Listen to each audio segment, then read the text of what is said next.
গল্প পরিচয়। লেখিকা কেয়া মুখার্জি। ফুলশয্যার রাতে নিজের স্বামীর বুকের মধ্যে এক অন্য নারীকে দেখে থমকে যায় কথা। বাক্যহারা হয়ে ফ্যাল ফ্যাল নয়নে তাকিয়ে থাকে কথা। নিজের চোখকে বিশ্বাস করতে পারছে না বোধ হয়। কি করেই বা বিশ্বাস করবে? 7 বছরের প্রেম ছিল তাদের, প্রেমের বিয়ে বলে কথা। সেই স্বামীর বুকে যদি অন্য নারীর স্থান থাকে সেটা কি মেনে নেওয়া যায়? কথাকে দেখে তমাল বিছানা থেকে ঝেড়ে মেরে ওঠে, কোন রকমে নিজের সাফাই গাওয়ার মতন বলতে শুরু করে কথা, তুমি তুমি কোথায় ছিলে না মানে। অশ্রু নয়নে চেয়ে রয় নিজের সদ্য বিবাহিত স্বামীর দিকে। এই ছিল তার চরিত্র। 7 বছরের প্রেম করে মানুষ চিনতে পারেনি কথা। কথাকে দেখে তমালের বুকে শুয়ে থাকা মেয়েটি নিজের পরনের কাপড় ঠিক করতে করতে বিছানা থেকে নেমে দাঁড়ায় নিচে। কথার চিনতে অসুবিধা হয়নি, এই সেই নারী তমালের বশ যাকে তমাল নাকি খুব স্নেহ করে। কথা অশ্রু চোখে সেরায় সেই চির পরিচিত ছেলেটির পানে। কণ্ঠরোধ হয়ে আসছে, কথা বলার ক্ষমতা বোধ হয় হারাচ্ছে। তবুও জোর করে আওড়া, এটা কি করলে তমাল? এটা না তোমার বশ। তুমি তার সাথে ছি, আমার ভাবতেও ঘেন্না লাগছে। কথা তুমি যেমন ভাবছো তেমন কিছু নয় আসলে। নেহা ম্যাম ভুল করে আমার গায়ে পড়ে গেছে, জাস্ট এটুকুই। তুমি এটাকে বেশি দূর নিয়ে যাচ্ছ। চুপ করো তমাল, আমার লজ্জা হচ্ছে। আমি তোমার মতো নরপশুকে চিনতে পারিনি। তোমার মতো মানুষকে আমি 7টা বছর ভালোবেসে ঠকেছি। কি করে পারলে? কথাটা শেষ করতে দেরি তমাল এসে কথার চুলের মুঠি ধরে সপাটে গালে এক চড় মেরে ঘর থেকে বার করে দিয়ে বলে, যেটা পরে করতাম সেটা আজ থেকেই নয় শুরু করলাম। তোর সাথে আর যাই হোক সংসার করা যায় না। তোর মতন মেয়ে আমার জীবন থেকে দূরে থাক। কোঠা আড়ির মেয়ে কোঠাতেই মানায়, কারো সংসারের নয়। যা তোর মায়ের কাছে, ওখানে অনেক উদ্দের পাবি। আমার থেকে খুব ভালো ভালো পার্টি আছে, তাদের কাছে যা। ভাগ্যিস সাথে নিহারিকা ম্যাম তোর সমস্ত সত্যিটা আমার কাছে তুলে ধরেছে। আমি তো জানতামই না তোর মতন কোঠায়ালির মেয়ে। না আছে কোন বংশ পরিচয়, না আছে পিতৃ পরিচয়। তার সাথে আমাকে সংসার করতে হতো। ছি, আমারই ভাবতে ঘৃণা হয়। তোর মতন মেয়ের সাথে আমি 7টা বছর রিলেশনে ছিলাম। কথারও সমস্ত কিছু মাথার উপর দিয়ে যাচ্ছে, কিছুই মাথায় ঢুকছে না। কি বলছে তমাল? 7 বছরের প্রেম তাদের, অথচ এই মানুষ, এই নির্দয় পাষাণ পুরুষ কি করে এক মুহূর্তের মধ্যে রাস্তার মেয়ে বানিয়ে দিল? কি থেকে কি হলো ভাবতেই পারছে না কথা। ফুলশয্যা ঘরে নিজের বউয়ের জায়গায় পর নারীর সাথে সময় কাটাতে বুঝি একটু বিবেকে বাজছে না তমালের। যতই মুখে নানান কথা বলুক না কেন, তবুও মন মস্তিষ্ক জুড়ে যে তমালি বিচরণ করে, তাকে যে মন প্রাণ উজাড় করে ভালবেসেছিল, সেই নির্দয় পুরুষ এরকম ভাবে অস্বীকার করলো। চোখের সামনে দরজা বন্ধ করে নিহারিকাকে নিয়ে ঘরের ভিতরে। কথা আর কিছু ভাবতে পারছে না। দরজার একপাশে বসে হাউমাউ করে কাঁদছে কথা। নিজের ওপরই নিজের ঘৃণা হচ্ছে। সত্যিই কি বংশ পরিচয় ছাড়া কোন মেয়ে মাথা তুলে বাঁচতে পারে না, কোনোদিন সুস্থ স্বাভাবিক সংসার করতে পারে না? পরিচয়টাই কি খুব গুরুত্বপূর্ণ? তমাল যে কথার সবটা জুড়ে আছে, কি করে এই মানুষটার এই রকম নির্দয় রূপ মেনে নেবে? যেই ছেলে কখনো কোনো মেয়ের মুখের দিকে তাকিয়ে কথা পর্যন্ত বলতো না, সেই ছেলে কি না? না না, আর ভাবতে চায় না। আর কিছু ভাবতে চায় না। কথার এই ছোট্ট জীবনে একমাত্র আশ্রয়স্থল ছিল তমাল, আর আজ সেই তমালই কি না ঠকালো কথাকে। আর এখানে আসছে কোথা থেকে মায়ের কথা? আর মায়ের নামটাই বা নিল কেন তমাল? এত ভাবনার মাঝে কথা তমালের ঘরের দরজার সামনে বসে কাঁদতে কাঁদতে কখন ঘুমিয়ে পড়েছে তা নিজেও জানে না।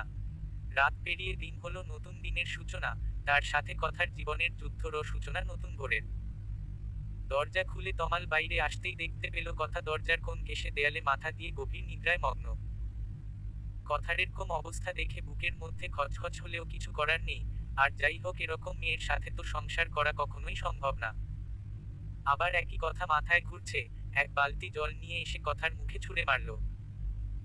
ঘুমন্ত কথা ও ধোঁজ মুছিয়ে ওঠে, কোন রকমে হাপুসুফুস নয়নে। সামনে তাকাতে দেখে তমাল খালি গায়ে কোমরে টাওয়াল জড়িয়ে দাঁড়িয়ে আছে। তলালের এই অবস্থা দেখে কথার যেন বুকের ভেতর মোচড় দিয়ে ওঠে। শরীরের সমস্ত শিরা উপশিরা ঘেন্নায় রিরি করে ওঠে। কোনো রকমে নিজেকে সামলে নিজে থেকে উঠে দাঁড়ায় কথা। তমাল বলে ওঠে, এখন এই বাড়িতে পড়ে আছো, তোমায় না কাল বলেছি চলে যেতে। কোথায় যাব আমি? তোমার যাবার কোথায় আছে জায়গা? অনাথ আশ্রম ছাড়া তো আমার। ব্যাস, অনেক হয়েছে। আর না, কোথায় যাবি তুই? সেটা কি আমি দেখব? অনাথ আশ্রমেই যাবি? সেখান থেকে এসেছিস, সেখানেই থাকবি, তোর ঠিকানা অনাথ আশ্রম। আর তাছাড়া অনাথ আশ্রম কেন, তুই তোর মায়ের কাছে যা বলিস তো আমি ঠিকানা দিয়ে দিতে পারি। তুমি তখন থেকে মা মা বলছো, কিছু বুঝতে পারছি না। আমি ছোট থেকে অনাথ আশ্রমে বড় হয়েছি, এটা তুমি জানো তমাল, আমার মা কোথা থেকে আসছে। আর তাছাড়া একটা সময়ের পর অনাথ আশ্রমে আর থাকতে দেয় না। সেই কারণেই তো আমাদের বিয়েটা হয়েছে, তুমি সেটাও ভুলে বসেছো। আমি কোথায় যাব এই সময়, আমাকে তুমি বাড়ি থেকে তাড়িয়ে দিলে। কথা কাঁদতে কাঁদতে বলে। ওহো, সকাল সকাল এত চেঁচামেচি, মানুষ ঘুমোতেও পারবে না এই মেয়ের জ্বালায়। নিহারিকা বিরক্ত মুখে ঘর থেকে বেরিয়ে এসে তমালের পাশে দাঁড়াতে দাঁড়াতে কথাগুলো বলে। তমালকে উদ্দেশ্য করে বলে, বেবি ওর যাওয়ার কোথাও দরকার নেই, এ বাড়িতেই থাকুক। কাজের মেয়ের তো দরকার, এত কাজ কি করবে বলো তো। তমাল কিছু একটা ভেবে বলে, হম তা ঠিক। তাহলে কথা, তুই এখানেই থাকবি, বাড়ির কাজগুলো তুই করবি। কাজের লোকগুলো তো মাইনে দিতে হতো, মাইনে দিয়ে লোক বুঝতে হতো। সেই জায়গা না তোকে দুটো খাইয়ে পরিয়ে থাকতে দিয়ে পুষ্প। কথা তো অবাকের উপর অবাক হয়, একটা কাজও সে সেরকম ভাবে জানে না। সেটা তমাল জানে, সে কারণেই তো বিয়ের আগেতেই এ বাড়িতে কাজের লোক ঠিক করেছে তমাল, যাতে কথাকে কোন কাজ না করতে হয়। আমি অবাক হচ্ছি এটা ভেবে যে তুমি, আমি কাজ পারি না বলে তুমি কাজের লোক রেখেছিলে, সেই তুমি আজ আমাকে কাছের লোক বানিয়ে দিলে। এতটা সস্তা আমাকে ভেবো না তমাল। আর যাই হোক, আমি অন্তত তোমার বাড়িতে পড়ে থাকবো না। ও রিয়েলি, কোথায় থাকবে? তোমার মায়ের মতন কোঠা দে। অসভ্যের মতো আচরণ করো না। ছোট থেকে অনাথ আশ্রমে বড় হয়েছি, এখানে আমার মা কোথা থেকে আসছে? আর আমার মায়ের পরিচয় তুমি কোথায় পেলে? এ সমস্ত মিথ্যে ছল চাতুরি কথা আমার সামনে অন্তত বলো না তমাল। কথাটা শুনে তমাল তেড়ে এসে কথার মুখটা চেপে ধরে, নিজের বলিষ্ঠ হাত দ্বারা কথার গালটা চেপে ধরায়। কথা একটু মৃদু চিৎকার দেয়, নিজের হাত দিয়ে তমালের হাতটা ছাড়ানোর চেষ্টা করে, কিন্তু পেরে ওঠে না। তমালের শক্তির কাছে, একটা পুরুষের শক্তির কাছে নারীর শক্তির কোন মূল্য আছে কি? অনেক বড় বড় কথা হয়েছে না তোর? তোর এই মুখ কি করে বন্ধ করতে হয় আমি জানি, বাঁকা হেসে। কামন তমাল, ওকে ছেড়ে দাও। বেচারি মেয়ে ও, ওর লাগছে হয়তো, ব্যঙ্গাত্মক স্বরে নিহারিকা বলে ওঠে। লাগার জন্যই তো ধরা। আর তাছাড়া ওর সাথে কিভাবে ব্যবহার করব? এটুকু করছি এই অনেক। এতক্ষণ ওকে আমার বাড়িতে রেখেছি, এটাই অনেক। কথাটা বলে তমাল গালটা ছেড়ে দেয় কথার। ব্যঙ্গ করে বলে, হাড় হাবাতে মেয়ে ছেলে, দুর্বল মস্তিষ্কের মানবী। কথা ছাড়া পেতেই রত লাল চোখে তমালের দিকে তাকিয়ে তমালের মুখের সামনে আঙ্গুল দেখিয়ে বলে, মেয়ে মানুষকে এতটাও দুর্বল ভেবো না। এই মেয়ে মানুষ কি কি করতে পারে তার কল্পনাও তুমি করতে পারবে না তমাল। অনেক হয়েছে তোমার অপমান, কাল থেকে সহ্য করছি। কথাটা বলে নিজের চোখের জল মুছে বলে, অনেক হয়েছে আর নয়। আমি এর একটা হেস্তা নেস্ত করেই ছাড়বো, তোমার শাস্তি তোমার প্রাপ্য, তোমায় আমি জেলে পচিয়ে মরাবো। কথা। তমাল ভয় পাওয়ার ভান করে বলে, তো তাই নাকি? আমি তো ভয় পেয়ে গেছি। ভয় কাঁপছি দেখো। তা কোথায় থাকবে তুমি? কে দেবে থাকতে? অন্তত আমার বাড়িতে থেকে কাজকর্ম করে পেট ভরে খেয়ে পরে বেঁচে তো থাকতে পারবে। আমি রাস্তায় থাকবো, দরকার পড়লে গাছের তলায় থাকবো, তবুও তোমার মতন নরপশুর বাড়িতে আর এক মুহূর্ত নয়। কথা। কথাটা বলেই কথা নিজের মতো বেরিয়ে যেতে থাকে দরজার দিকে। কথাকে বেরিয়ে যেতে দেখে নিহারিকা তমালকে বলে, আরে আরে কি করছো? আমাদের প্ল্যানটা যে নষ্ট হয়ে যাবে। আজ রাতে ক্লায়েন্ট আসবে। মিস্টার বোসকে কথা দেয়া আছে, তার জন্য একটা অল্প বয়সী মেয়ে রাখা হবে। সে যে কথার ছবিও দেখেছে। আমাদের অতগুলো টাকার ডিল নষ্ট হয়ে যাবে। কতটা শোনা মাত্রই তমাল বলে, মনে করার ভান করে, হ্যাঁ তাই তো। আমি তো ভুলেই গেছিলাম ওয়েট। তমাল এগিয়ে গিয়ে কথার হাত পেছনে থেকে টেনে ধরে। আরে আরে কোথায় যাচ্ছিস? পাখির বুঝি খুব পাখনা গজিয়েছে? তোর পাখনা কিভাবে ছাটাতে হয় তা আমার জানা আছে। এক মুহূর্ত সময় লাগবে না আমার। চুপচাপ সকালের ব্রেকফাস্ট তৈরি কর, আর তা না হলে, দাঁতে দাঁত চেপে বলে তমাল। কথাও কম কিছু যায় না, কথাও ঝাঁঝিয়ে উঠে বলে, আর তা না হলে? তা না হলে কি করবে? আমায় মা রবে। ভুলে যাচ্ছ কেন মিস্টার তমাল লাহিড়ী, তুমি আমায় একটা চড় মারলে, আমি তোমাকে দুটো মারব। সেই যোগ্যতা আমার আছে। আমাকে কোন অবলা নারী ভেবো না, যে আমি উঠতে বসতে তোমার কথা শুনে চলবো। সেই মানবী আমি নই। পড়াশোনা জানি, নিজের পায়ে ঠিক দাঁড়াতে পারবো। একটু স্ট্রাগল হবে, একটু কষ্ট করতে হবে বাট নিজের পায়ে দাঁড়াতে। আমি ঠিকই পারবো। আজ না হোক কাল। খুব কথা বেরোচ্ছে না, খুব কথা, তবে শুনে রাখো। তোর জগৎ তোর মায়ের মতনই নিকৃষ্টতম করব আমি। তোর মা কোঠাতে কোঠাগিরি করে, আর আমি তোকে বাড়িতে করাবো। নিজের স্বার্থে তোকে ব্যবহার করব। কথাটা শেষ করেই কথার হাত ধরে টানতে টানতে পাশের একটি স্টোর রুমে কথাকে আটকে দেয়। বদ্ধ ঘরের মধ্যে কথাকে ফেলে দিয়ে বাইরে থেকে দরজায় ছিটকানি লাগিয়ে বাঁকা হেসে বলে, তোর সুন্দর শরীর নোংরা, অপবিত্র আমি করব। তোর জীবন জাহান্নাম বানানোর দায়িত্ব আমার। কুটিল হেসে, আসুন আসুন মিস্টার বোস, অর্ধ বয়স্ক একটি লোক। মিস্টার বোস তমালের সাথে হাত মিলিয়ে এগিয়ে আসে ঘরের দিকে। নিহারিকাও বেশ সুন্দর করে সেজে বসে আছে সোফায়। মিস্টার বোসের আতিথেয়তার কোন কমতি রাখলো না দুজন মিলে। বেশ কিছু সময় যাওয়ার পরেই তমাল নিজের মধু মিশ্রিত স্বরে বলে, তা স্যার, ডিলটা আমাদের কোম্পানি পাচ্ছে তো? একদম আমি কথার খেলাপ করি না তমাল, সেটা তুমি জানো। তবে তোমাদেরও তোমাদের কথা রাখতে হবে, তীর্যক হেসে লোকটি বলেন। হ্যাঁ হ্যাঁ চলুন নিহারিকা তমালকে ইশারা করে। তমাল নিজের চোখ দ্বারা বোঝায় সব ঠিক আছে। নিহারিকা, মিস্টার বোস চলুন, আমি বুঝেছি আপনি আর এক মুহূর্ত সময় নষ্ট করতে চান না। বোস ইন্টেলিজেন্ট গার্ল, এই কারণেই তো আমি তোমায় এত ভালোবাসি। নিহারিকার গালে হাত দিয়ে বলে। নিহারিকা ও মৃদু হেসে ঘাড় নাড়ে। এমন কথা ও নিহারিকাকে এভাবে স্পর্শ করা একদমই ভালো লাগেনি তমালের। নীল হাত ছাড়ার ভয়ে মুখে কিছু বলেও নি তমাল। সবটা মুখ বুঝে দেখে গেছে। নিহারিকা স্টোর রুমের দরজা খুলতেই বড়সড় একটা ধাক্কা খায়। পুরো রুম ফাঁকা, নেই কোথাও কথা। কথা দেখতে পাওয়া যাচ্ছে না। নিহারিকা চেঁচিয়ে ওঠে, তমাল, মেয়েটা কোথায় গেল? কিভাবে পালালো? তমাল ঘরে ঢুকে গোটা ঘর সার্চ করতে গিয়ে দেখে স্টোর রুমের জানালা খোলা। নিচে একটু রক্ত পড়ে। ও সিট বলে নিজের মাথার চুল খামুছে ধরে। এটা আমি কি করে ভুলে গেলাম আমি? কি ভুলে গেছিলে? তমাল চিৎকার করে। নিহারিকা তমাল একটু ঢোক গিলে বলে, স্টোর রুমের জানালাটা শুধু শাটার সিস্টেমে। এখান থেকে সহজেই যে কেউ আসতে বা যেতে পারে। তার কারণেই হয়তো, মানে কাজ ছাড়া আর কিছু না থাকায় এখান দিয়েই হয়তো পালিয়ে গেছে কথা। রূপুমা, ওরা আমাকে বাঁচতে দেবে না, কাঁদতে কাঁদতে বলে কথা। আজকে না পালিয়ে এলে, আজকে আমার জীবনের সব থেকে বড় সর্বনাশ হতো। এই মুখ আমি কাউকে দেখাতে পারতাম না। রূপুমা শান্ত হও, শান্ত হও। কথা এক গ্লাস জল এগিয়ে দিয়ে বলেন, ভদ্রমহিলা খেয়ে নে জলটা, আমি আছি তো। কথা কোনো রকমের জলটা খায় একটু শান্ত হতে দেখে রূপু দেবী, মানে এই অনাথ আশ্রমে যিনি মালকিন, জিজ্ঞেস করেন, কি হয়েছিল সবটা বল আমায়। ধীরে সুস্থে প্রথম থেকে সবটা বলে কথা। রূপু দেবী তো আগুন চোখে চেয়ে আছে কথার দিকে। বোনকে বলেন, কথা চুপ, একদম চুপ। তুই কার জন্য চোখের জল ফেলছিস? যে কিনা তোকে মিথ্যা প্রতিশ্রুতি দিয়ে মিথ্যা বন্ধনে আবদ্ধ করেছিল, সেই কা পুরুষের জন্য। যেদিন তোর মা আমার কাছে তোকে দিয়ে গিয়েছিলেন, সেদিন থেকেই আমি অতীব যত্নে তোকে মানুষ করেছি। তুই যে অনাথ আমি কখনো বুঝতে দেইনি। অনেকেই তোকে দত্তক নিতে চেয়েছিল, কিন্তু আমি দেইনি তোকে, আগলে রেখেছিলাম নিজের বক্ষ বা জ্বরে। যেদিন প্রথম তুই আমায় বললি তুই তমালকে ভালবাসিস, বিয়ে করতে চাস, আমিও না করিনি। যাতে তোর খুশি থাকে আমি মেনে নিয়েছি।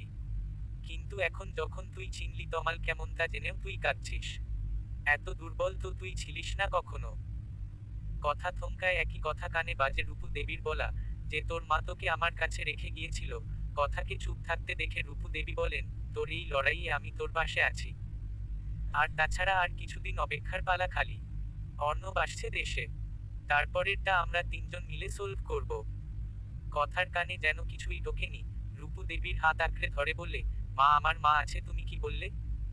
রূপু দেবী থতমত খেয়ে যায়। মুখ ফসকে কি বলে ফেলেছে। দাঁত দিয়ে জিভ কাটে মৃদু হেসে বলে, বোকা মেয়ে, কি শুনতে কি শুনেছিস? যা যা, ফ্রেশ হয়ে আয়, খেতে দেই। পাটাও ব্যান্ডেজ করতে হবে। তাড়াতাড়ি যা, ফ্রেশ হয়ে আয়। কথা বলে, রূপুমা, তুমি আজ রাতটা আমায় থাকতে দাও। আমি তারপর নিজের ঠিক কোন না কোন ব্যবস্থা করে নেব। কেন, এখানে থাকতে সমস্যা কি? রূপু দেবী কথা, এখানে তো আমি বিয়ের পর আর থাকতে পারি না। আর তাছাড়া একটা সময় পর তো আর এখানে থাকা যায় না। এটা যে রুলসের বাইরে। রূপু দেবী একটু ঝাঝালো স্বরে বলেন, এখান থেকে বেশিরভাগ বাচ্চরই দত্তক নিয়ে যায়। আর যারা 18 বছর পর্যন্ত থাকে, কেউ পড়াশোনা ভালো করে নিজের স্কলারশিপে বাইরে যায়, তো কারো বিয়ে এখান থেকে দেওয়া হয় সুপাত্রস্থ হাতে। কিন্তু তোর যে বিয়ে আমি নিজে দাঁড়িয়ে থেকে দিয়েছিলাম। আর এখন তোর ঠিকানাহীন পথের সঙ্গীও আমাদের এই স্বপ্ন নীল আশ্রম। এখান থেকে যাওয়ারও নাম মুখে আনবি না কথা। আমি এই ব্যাপারে অর্ণবের সাথে কথা বলি, দেখি কেমন স্টেপ নেওয়া যায়। ওদের শাস্তি অনিবার্য, এমন শাস্তি পাওয়ার ব্যবস্থা করব যাতে সারা জীবন জেলে পচে মরে। ওদিকে মিস্টার বোস রাগে অপমানে ডিল ক্যান্সেল করে চলে যান। অত টাকার লস দেখে নিহারিকা নিজের রাগ কন্ট্রোল করতে না পেরে তমালকে সজোরে থাপ্পড় মারে, সাথে হুমকিও দেয় যত তাড়াতাড়ি সম্ভব ওই মেয়েকে খুঁজে আনতে, নয়তো তমালের ম্যানেজারের পোস্ট থেকে রিজাইন দিতে। নিজেকে এতটা অসহায় কখনো লাগেনি। কথা, ছোট থেকে জন্মদাত্রী মা বাবা ছাড়া পরিচয়হীন বড় হয়েছে মেয়েটা, তা নিয়েও কখনো কোনো আক্ষেপ তার ভেতর ছিল না। কথা, নিজের সবকিছুর সাথে মানিয়ে নিয়েছিল, সবটাই মেনে নিয়েছিল সেই ছোট থেকে। যে সে অনাথ, কোনোদিনও মা বাবার খোঁজ করতে চায়নি। রূপা মায়ের ছায়াতলে ছিল সবটা নিয়ে। বেশ ভালোই দিন কাটছিল, পড়াশোনাতেও ভালো ছিল মেয়েটা। স্কুল কলেজে স্কলারশিপের টাকায় নিজের পড়াশোনা করেছে, মেধাবী হওয়ায় অনেক টিচাররাও হেল্প করেছে। আজ কেন জানো এই খোলা আকাশের নিচে দাঁড়িয়ে নিজের এতটুকু জীবনের হিসেব মেলাতে ব্যস্ত সে। কি পেল আর কি হারালো? নিঃস্বার্থভাবে ভালোবেসে ঠকলো, অপমানিত হলো নিজের ভালোবাসার মানুষটার কাছ থেকে। মন প্রাণ উজাড় করে যাকে ভালোবেসেছিল, সেও প্রতারণা করলো। কথা, যেন নিজের এই জীবনের প্রতি ঘেন্না ধরে গেছে। মাথা ঠিক নেই, উল্টোপাল্টা সমস্ত চিন্তা মাথায় ঘুরপাক খাচ্ছে। দুর্বল শরীর নিয়ে খোলা আকাশের নিচে দাঁড়িয়ে এত সময় ধরে এই সব নিজ মনে আওড়া ছিল। নিজের প্রতি নিজেরই কেমন বিতৃষ্ণা। নিজেই নিজের মনে বলতে থাকে, কথা, তুই হলি গিয়ে অনাথ, না আছে তোর কোন বংশ পরিচয়। এই অনাথ হয়ে তুই ভালোবাসা মানুষের সাথে সংসার করবি বলে ঠিক করেছিলি। কতই না স্বপ্ন দেখেছিস। হাই ঈশ্বর, আমার জীবনে কি সুখের দেখা মিলবে না? কেউ কি আমাকে ভালোবেসে আপন করে নেবে না? না না, আমি এসব কি ভাবছি? নিজের মুখে হাত চেপে ধরে বলে, চোখটাও কেমন জ্বলছে, চোখটাও আমার সাথে বেঈমানি করছে। তাচ্ছিল্য হেসে বলে, মনে মনে এটাও বলে, তমাল লাহিড়ী, তোমার জীবন আমি হেল করে ছাড়বো। একদিন তুমি পস্তাবে তুমি কি হারিয়েছ। হিরে ছেড়ে তুমি কাছের পেছনে ঘুরে বেড়াচ্ছ, তো এর প্রমাণ তুমি পাবে খুব শিগগিরই। মনে মনে এত এত ভাবনা নিয়ে পা বাড়ায় নিজের কক্ষের দিকে যাওয়ার উদ্দেশ্যে। স্বপ্ননীর ছোটখাটো না বেশ বড়সড় একটা আশ্রম, যা রূপা দেবীর খুব শখের। স্বামী মারা যাওয়ার আগে এই আশ্রম তৈরি করে দিয়ে যান। তার কিছুদিন পর হুট করেই মারা যান রূপদেবীর স্বামী এবং তাদের একমাত্র ছেলে অর্ণব। সে থাকে দেশের বাইরে। অর্ণব সাইকোলজি ডাক্তার, বিদেশে বেশ ভালোই নাম আছে তার। সে যাই হোক, মূল গল্পে ফিরি। কথা, নিজের বরাদ্দকৃত ঘরে যাওয়ার মাঝপথে কারো ফিসফিস করে কথা বলার শব্দ শুনে। কথা প্রথমে ভয় পেলেও পরে দুপা এগোতেই শুনতে পায় রূপা দেবী কারো সাথে কিছু কথা বলছেন। কথার আড়ি পাতার স্বভাব কোনকালেই ছিল না তো। ও নিজের কৌতূহল দমাতে না পেরে দরজার পাশে দাঁড়িয়ে যায়। রূপা দেবী কাকে যেন বলছেন, মালতী, আমি পারলাম না তোর মেয়েকে ঠিক পাত্রের হাতে তুলে দিতে। আমি তোকে কথা দিয়ে কথা রাখতে পারলাম না রে। ওপাশের কারো কথা শুনতে না পেলেও কথা বুঝতে পারলো এখানে ওকে নিয়েই আলোচনা হচ্ছে। মালতী নামে কোন মহিলার সাথে। রূপা দেবী বলছেন, তুই চিন্তা করিস না, ও ঠিক আছে, আমি ওর পাশে আছি। শাস্তি ওরা পাবে। ঠাকুরকে ডাক শুধু সেই মেয়ে যেন ওই বাড়ির রক্ত না হয়। তবে কিন্তু আমি নিজেই দাঁড়িয়ে থেকে ওই পাপীদের জ্বালানোর ব্যবস্থা করব। আর শোন, তুই নিজে থেকে আমায় ফোন করিস না। কথা টের পেলে কিন্তু রূপু দেবীকে কথা বলতে না দিয়ে অপর পাশের ব্যক্তিটি ফোন রেখে দিল। কথার হাত পা কাঁপছে, দাঁড়িয়ে থাকার ক্ষমতা যেন ধীরে ধীরে হারাচ্ছে। মুহূর্তের মধ্যে মাটিতে লুটিয়ে পড়ল কথা। সকাল সকাল পাখির কিচিরমিচিরে ঘুম ভাঙে কথার। উঠে বসতে যাবে, হাতে টান পড়ে ব্যথায় হাত টনটন করে ওঠে, চোখ মুখ কুঁচকে যায়। এই মেয়ে, তোর এত তাড়া কিসের? শান্ত হয়ে শুতে পারছিস না? রূপা দেবী বলেন। কথা নিজের হাতের দিকে তাকিয়ে দেখে হাতে স্যালাইন লাগানো। কথা ধীর স্বরে বলে, আমার কি হয়েছিল রূপামা? কি আবার গতকাল রাতে মাথা ঘুরে পড়ে গিয়েছিলি আমার ঘরের সামনে? কোনো রকমে তোকে তুলে আমার ঘরে এনে ডাক্তার বাবুকে ডাকি। তিনি বলেন, অতীব দুর্বল আছিস, তাই হাতে স্যালাইন লাগিয়ে দিয়ে যান, সাথে ঘুমের ইঞ্জেকশনও। তাই এত সময় পর ঘুম ভাঙল তোর? কথার বুঝি এক এক করে গত রাতের ঘটনা মনে পড়ে। রূপা রূপা দেবী আচ্ছা তুই এবার ওর স্যালাইন ও শেষ প্রায় আমি খুলে দিয়ে যাই, তুই ওর ধীরে সুস্থ। কথাটা বলে রূপা দেবী কথার হাত থেকে স্যালাইনের চ্যানেলটা খুলে দেয়। ধীরে সুস্থে যাও আশু, আমি খাবার নিয়ে আসি। কিছু খাবি তো নাকি? রূপা দেবী দুপা এগোতেই কথা ধীরে স্বরে বলে টলটল চোখে চেয়ে মালতীকে রূপা মা। কথার প্রশ্নটা ছোট হলেও রূপা দেবীর ভিতর ভিতর চমকে ওঠে। অজানা ঝড় বুকের ভেতর শুরু হয়। তবুও মিথ্যা হাসি দিয়ে আমতা আমতা করে বলেন, কে কে মালতী আমি চিনি না তো। কথা এবার ফুপিয়ে কেঁদে ওঠে, বলো না রূপা মাকে সেই মহিলা। আমার থেকে কি লুকোচ্ছ তুমি? কথার জিজ্ঞাসা বাদের মাঝেই বাইরে থেকে একজন বলেন ম্যাডাম, কথার সাথে কে দেখা করতে এসেছে। কথা টলমলো চোখে চায় বাইরে দাঁড়ানো মহিলাটির দিকে। রূপা দেবী জিজ্ঞেস করেন কে এসেছে। কিছু বলেছে নাম পরিচয়? ম্যাডাম তমাল নামের কেউ একজন হবে হয়তো। কথা ওই পিশাচটার নাম শোনা মাত্রই বলে, রূপা মা আমি ওই নোংরা ছেলের মুখ দেখতে চাই না। রূপা দেবীর রাগে গা জ্বলছে, তবুও কথাকে বলল আরে এত ছেলে মানুষই করে না। ওই ছেলের মুখোমুখি তোমায় হতে হবে, চোখে চোখ রেখে কথা বলতে হবে। এত দুর্বলতা ওকে দেখানোর দরকার নেই।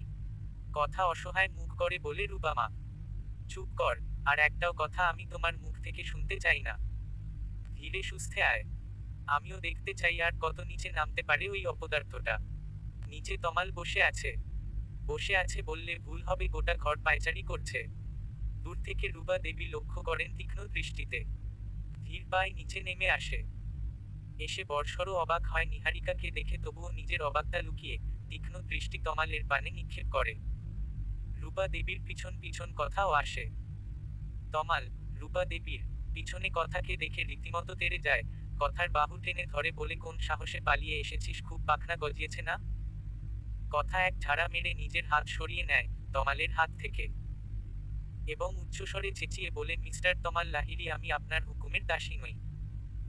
যে আমার হাত আপনি ধরবেন, ছোবেন না আমাকে ঘেননা করি আমি আপনাদের মতন মানুষদের। চুপ একদম চুপ, তমাল বলে। এখনো আমাদের ডিভোর্স হয়নি। অতানি হেসে, সবে তো একদিন হলো আমাদের বিয়ের।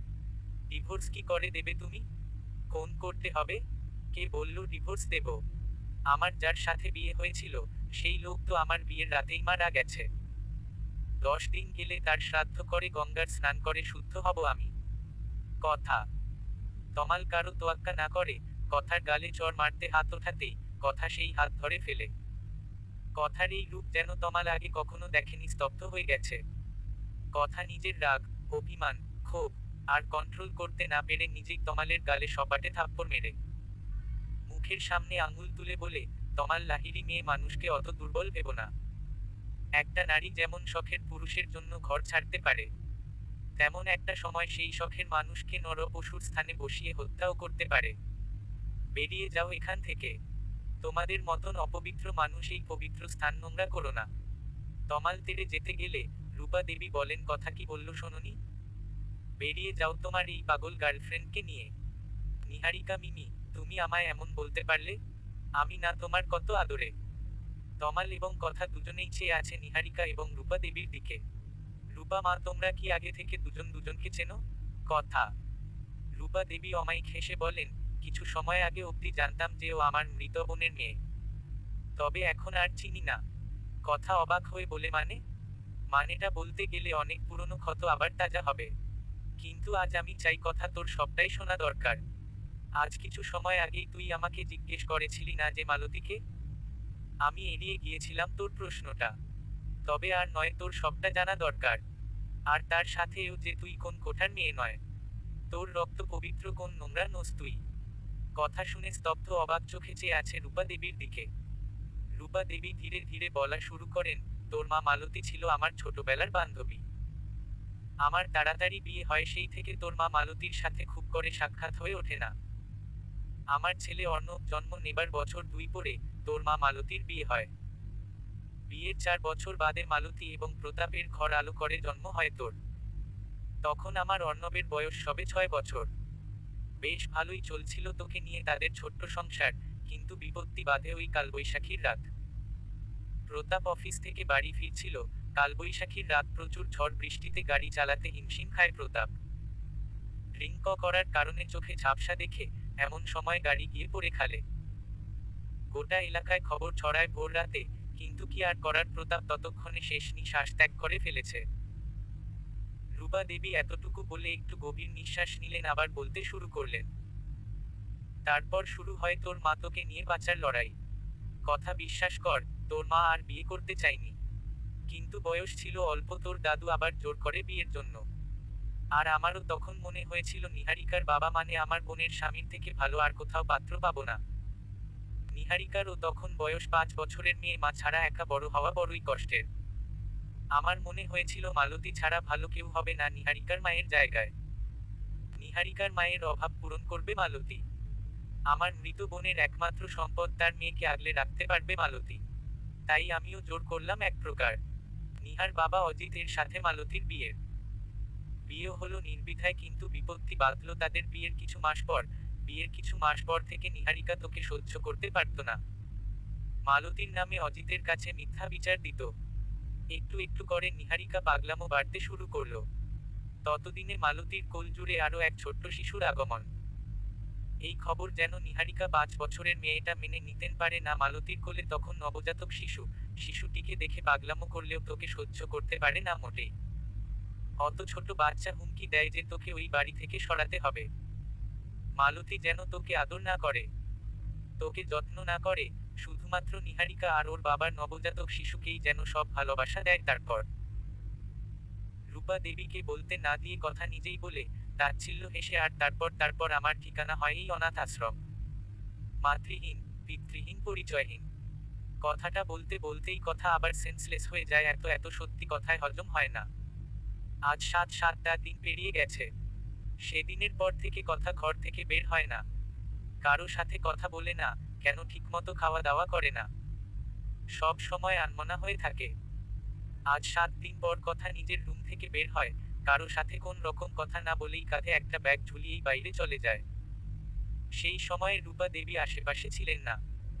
রূপা দেবীর অবশ্য আজ কাজের চাপটা একটু বেশি, কারণ আর বহু বছর পর তার ছেলে এবং নাতি দেশে ফিরছে। অনেক আনন্দের সহিত নিজের হাতে সমস্ত রান্না সারছেন, নিজের হাতের কাজ কিছুটা গুছিয়ে নিয়েই কথাকে ডাকার উদ্দেশ্যে ঘরে এসে দেখেন, ঘর খালি, কোথাও কেউ নেই। সারা বাড়ি তন্ন তন্ন করে খুঁজেও পায়নি। সবাইকে জিজ্ঞেস করেও কিছু তেমন জানতে পারেন না। টেনশনে মাথাও কাজ করছে না ঠিকঠাক। নিহারিকা যে হাফ মেন্টাল সেই কথা জানার পর থেকে তমাল নিহারিকা থেকে দূরত্ব তৈরি করেছে। এমনকি ম্যানেজারের পোস্ট থেকেও রিজাইন দিয়েছে। তমাল নিজের যোগ্যতায় একটা ভালো কোম্পানিতে সিভি জমা দিয়ে ভালো কাজে নিযুক্ত হয়। এখানেও ম্যানেজারের পোস্টটি পেয়েছে অবশ্য। এত ইগনোর নিতে না পেরে ওর বাবা অজিত বাবুর কাছে নালিশ করেছে মালতী দেবী এবং কথার ব্যাপারে। এতে লাভ কিছু হয়নি, বরঞ্চ নিজের বাপের হাতে জোরদার থাপ্পড় খেয়েছে। অজিত বাবুর কানে সব কথা রূপা দেবী তুলে দিয়েছেন। এমনই কথার ওপর ছোট থেকে অবহেলা করে এসেছেন। নিজের মেয়ের স্বার্থে পরের রত ভেবে দূরে পাঠিয়েছিলেন কথাকে, নিজ কার্যে নিজেই অনুতপ্ত, সেখানে আবার নিজের মেয়ে এত বড় অন্যায় অবিচার, সব মিলিয়ে অনুশোচনা। তাই তিনি ঠিক করেছেন নিহারিকার যত তাড়াতাড়ি সম্ভব কাউন্সিলিং করাবেন, ভালো ডাক্তার দিয়ে। কথা মেয়েটির কাছে ক্ষমা চাইতে হবে। বাচ্চা মেয়েটির সাথে অনেক অন্যায় করে ফেলেছিলেন তিনি, ক্ষমা চাইলেই কি সব ঠিক হবে? মনে মনে এই এক অনুশোচনায় দগ্ধ হচ্ছেন মালতী দেবী। মাতৃ হৃদয়ে যে মেয়েকে নিয়ে একা বাঁচার কথা ভেবেছিল, সেই মেয়েটিকেই নিজ স্বার্থে নিজের থেকে দূরে, মাতৃস্নেহ থেকে দূরে দিয়ে করে দিয়েছেন। আর এতগুলো বছর পর আক্ষেপ হচ্ছে, অনুশোচনা হচ্ছে, ক্ষমা কি করবে কথা কখনো? তার অভিমানী মেয়ে কি কখনো তাকে মা বলে মেনে নেবে? হাজার প্রশ্ন মাথায় লুকোচুরি করছে। সন্ধে গড়িয়ে রাত হতে চলল, কথার আশায় কোন খবর নেই। রূপা দেবীর ছেলে অর্ণব এবং তার 3 বছরের নাতনি মিষ্টি এসে পড়েছে ইউএস থেকে। রাত প্রায় 8টা বাজে। অর্ণব ঘড়ির টাইম ধরে খায়। সিঙ্গেল ফাদার, নিজের অতটুকু মেয়ের যত্ন নিজেই করে, তাই তো টাইমে খেতে নিচে নেমে আদরের মেয়েটিকে নিয়ে। রূপা দেবীকে এমন অস্থির হতে দেখে জিজ্ঞেস করে, মা এনি প্রবলেম? রূপা দেবী টলমলো চোখে চেয়ে বলে, অর্ণব তুই তো সব জানিস কথার ইতিহাস। অর্ণব ভ্রুকুঁচকে মায়ের মুখের দিকে চেয়ে থাকে। কথা ব্যাপারে সে শুনেছে ঠিক, কিন্তু কথার সাথে এখন অব্দি তার দেখা হয়নি। রূপা দেবী এবার কেঁদেই বলেন, মেয়েটা সেই সকালে বেরিয়েছে, এখনো বাড়ি আসেনি, ফোনও লাগছে না। কোন অঘটন করে বসলো না তো? অর্ণব এই শহরে জন্ম হলেও বেশ কিছু বছর বাইরে ছিল। পড়াশোনা শেষ করে যখন ইন্টার্নশিপ করে তখন নিজ বয়সী বান্ধবীর সাথে প্রেম করে বিয়ে করে। বিয়ের মাসের মিষ্টি পেটে আসে। হানি ছিল ফরেনার মেয়ে, বাচ্চা হয়ে 1 বছর তাদের সম্পর্ক ভালোই ছিল মিষ্টিকে নিয়ে। ভালোই কেটে যাচ্ছিল। কিন্তু বিপত্তিবাদে পরকীয়া, অর্ণবের অ্যাবসেন্সের ওদেরই এক ফ্রেন্ড শার্ট নামে এক পুরুষের সাথে জড়িয়ে যায় হানি। অর্ণব যখন জানতে পারে এক মুহূর্ত দেরি না করে ডিভোর্স দেয় এবং মেয়েকে নিজ দায়িত্বে নিয়ে একাই মানুষ করার সিদ্ধান্ত নেয়। রূপা দেবীর কান্না দেখে তার আদরের ছোট নাতনি তাকে জিজ্ঞেস করে, থামো কানো কেন? কেন পচা মেয়েলা? ঠাম্মা কাঁদছ কেন? কান্না করে পচা মেয়েরা। মিষ্টির মায়ের রং ছাড়া আর কিছুই বৈশিষ্ট্য মিষ্টির মধ্যে দেখা যায় না। পুরো অর্ণবের কার্বন কপি। অর্ণব বলে, আচ্ছা আচ্ছা শান্ত হও, আমি দেখছি কি করা যায়। কথাটা বলেই অর্ণব বের হতে যাবে এমন সময় দেখে মেন গেট দিয়ে ঢুকছে এক রমণী। চুলগুলো মেসি বেনি করা, পরনে নেভি ব্লু শাড়ি, পায়ে ফ্যাট জুতো, কাঁধে ব্যাগ নিয়ে আনমনা হয়ে এগিয়ে আসছে অর্ণবের দিকে। এই মেয়ে দাঁড়া, দাঁড়া তুই। রাত কত হলো দেখেছিস? কোথায় ছিলিস এত সময়? রূপা দেবী। কথা টলমলো চোখে চেয়ে থাকে কিছু সময় রূপা দেবীর দিকে। ক্রন্দনরত স্বরে বলে ওঠে, রূপা মার ড্রয়িং স্কুলের চাকরিটা আমি পেয়ে গেছি। অ্যাপয়েন্টমেন্ট লেটার বার করে রূপা দেবীর হাতে তুলে দেয়। রূপা দেবী আনন্দের সহিত কথাকে বুকে জড়িয়ে ধরে। মুখে বলেন, তুই পেরেছিস কথা, তুই পেরেছিস। তোর স্বপ্নের ড্রয়িং স্কুল, যে স্কুলে তুই ড্রয়িং শিখতে চেয়েছিলিস একটা সময়, আর আজ সেই স্কুলেই তোর চাকরি হয়েছে। আমি ভীষণ খুশি হয়েছি, ভীষণ। ওদের কথা বলার মাঝেই কথার শাড়িতে টান পড়ে। এমন আবেগঘন মুহূর্তে কথার শাড়িতে টান পড়ায়, সেই দিকে তাকাতেই দেখে একটা ছোট্ট কিউট গুলো মুলু বাচ্চা মেয়ে।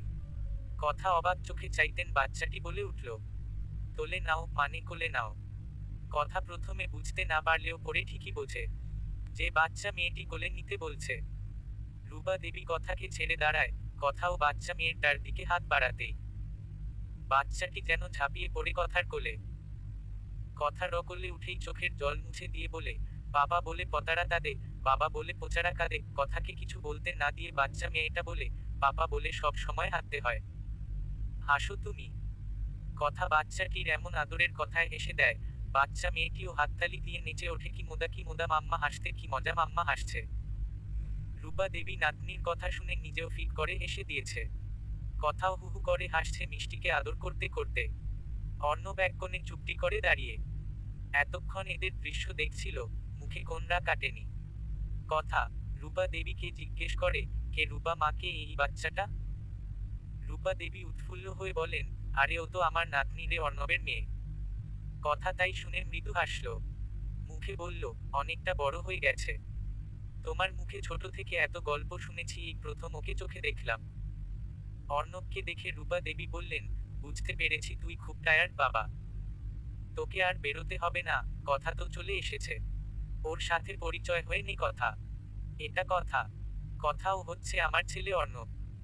অর্ণবেই সেই কথা যে এতক্ষণ ধরে বাইরে থেকে আমার মাথা খারাপ করে দিয়েছিল। অর্ণব মৃদু হেসে বলল, বুঝতে পেরেছি। আচ্ছা ঠিক আছে, যা কথা তুই ফ্রেশ হয়ে আয়, আমি খেতে দেই। এই বলে কথাও ঘাড় নেড়ে চলে যায় নিজের রুমে। ফ্রেশ হয়ে খেতে আসবে। এদিকে তমালের মন ভালো নেই। কথার সাথে কাটানো সময়ের কথা বারবার মনে পড়ে।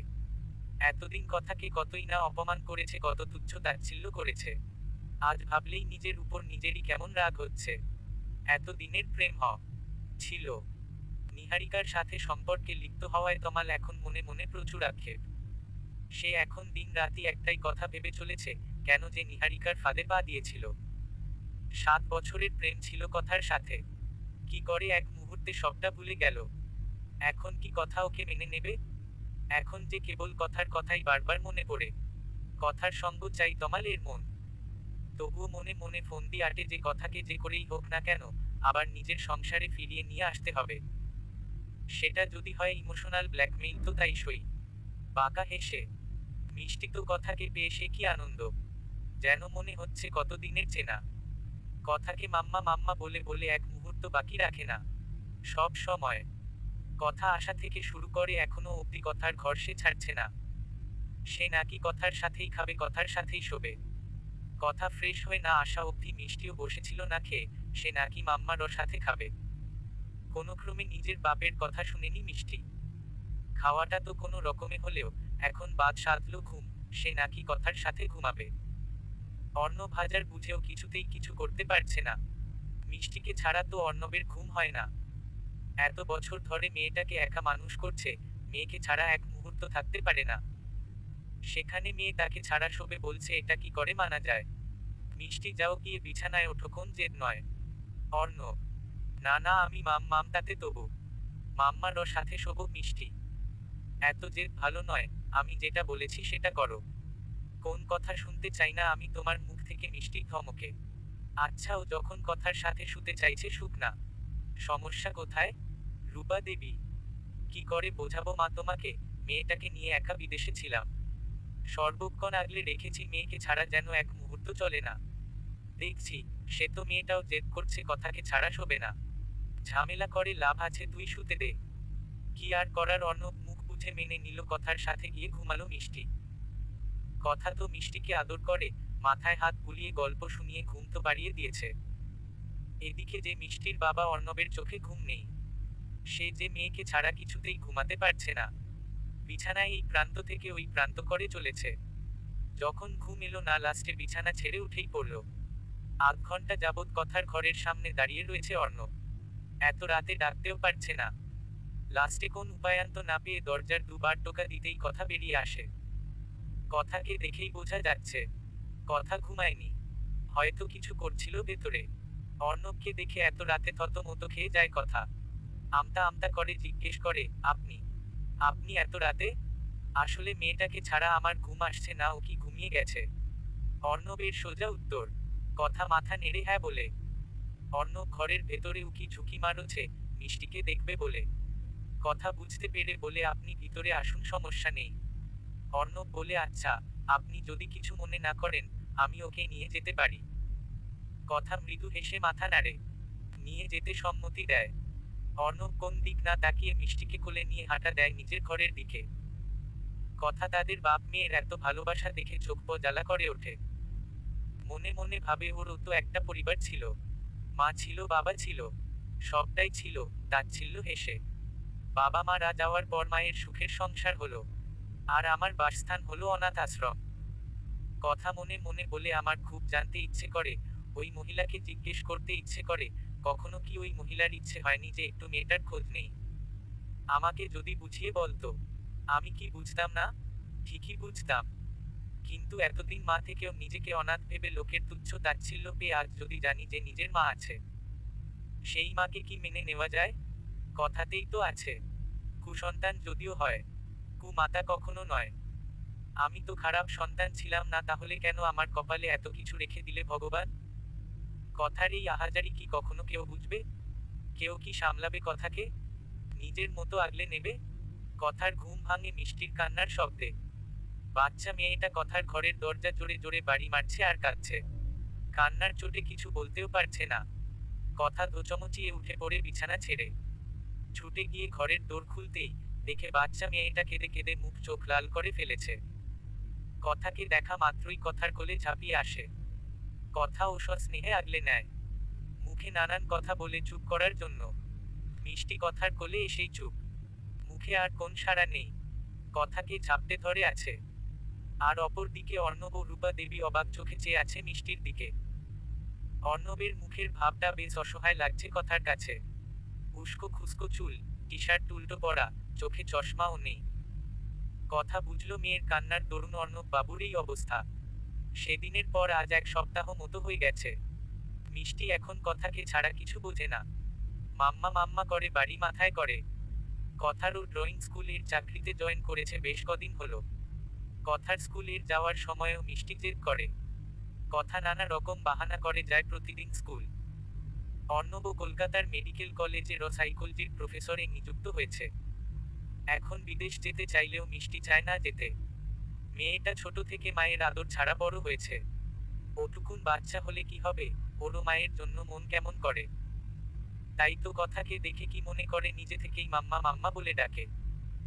কথাকে এক মুহূর্ত চোখের আড়াল করতে চায় না মিষ্টি। ওইটুকুন মেয়ে কি বোঝে কি জানি। আজকে ছুটির দিন, রবিবার। কথার স্কুল বন্ধ। কথা ও মিষ্টির সংস্পর্শে এসে এখন বেশ হাসি খুশি থাকে। কথা যে মন থেকে মিষ্টিকে ভালোবাসে তা বোঝা যায় কথার আচার আচরণে। আজ কথার ছুটি, তাই বাড়িতে থাকাকালীন মিষ্টিরও আবদার রখেতে চাওয়া। সকালে ব্রেকফাস্টে পায়েস খাবে বলে জেদ করেছে। সেই পায়েস বানাতেই কথা রান্নাঘরে এসেছে। সেই সূত্রে সকালের ব্রেকফাস্টও বেশ ভালোই বানিয়েছে কথা। গরম গরম লুচি এবং আলুর দম, সাথে পায়েস। কথার সাথে অর্ণবের খুব একটা কথা হয় না। অর্ণব নিজের কাজে বেরিয়ে যায়। কাজ থেকে আসে, মেয়ের সাথে একটু সময় কাটায়, খায় দায় নিজের ঘরে। কথার সাথে খুব ফ্রেন্ডলি ভাবে কথাবার্তা এখনো হয়নি। আজ ছুটি থাকা দরুন ব্রেকফাস্টে রূপা দেবী, কথা, অর্ণব, মিষ্টি সবাই হাজির, একসাথে ব্রেকফাস্ট করতে বসেছে। অর্ণব লুচি, আলুর দম দেখে মনে প্রচুর আনন্দ। মুখে কিছু না বললেও বোঝাই যাচ্ছে বেশ খুশি খুশি ভাব। আজকে তো দেখি অর্ণবের পছন্দের খাবার বানিয়েছিস রে তুই, কথা। রূপা দেবী বলেন, আমার ছেলেটা লুচি আলুর দম এত ভালোবাসে সে আর বলার নয়। কথাটা শুনতাই কথা আর চোখে একবার অর্ণবকে দেখে নেয়। অর্ণব এক মনে খেয়ে যাচ্ছে, কোন দিক না তাকিয়েই। এমন ভাব যেন আশেপাশে কেউ নেই। মিষ্টিকে অনুপায়েশ দিয়ে লুচি খাইয়ে দিতে দিতে বলল রূপা দেবীকে উদ্দেশ্য করে, রূপা মা, আজকে আমি একটু বেরোবো। সে কিরে, তুই কোথায় যাবি? আজ না তোর ছুটি, কোথাও বেরোনো হচ্ছে না? আজ সারাটা দিন আমার সাথে থাকবি। থাকবো তো, কিন্তু একটু দরকার আছে আমার পার্ক স্ট্রিটে। কতটা শোনা মতোই মিষ্টি খাবার খাওয়া বন্ধ করে কথার মুখপানে চেয়ে বলে, আমি ঘুরতে দেব, আমি ঘুরতে যাব। কথা বোঝানোর মতো করে মিষ্টিকে বলে, আমি দরকারি কাজে যাব মিষ্টি। কটা গল্পের বই আনতে যাব।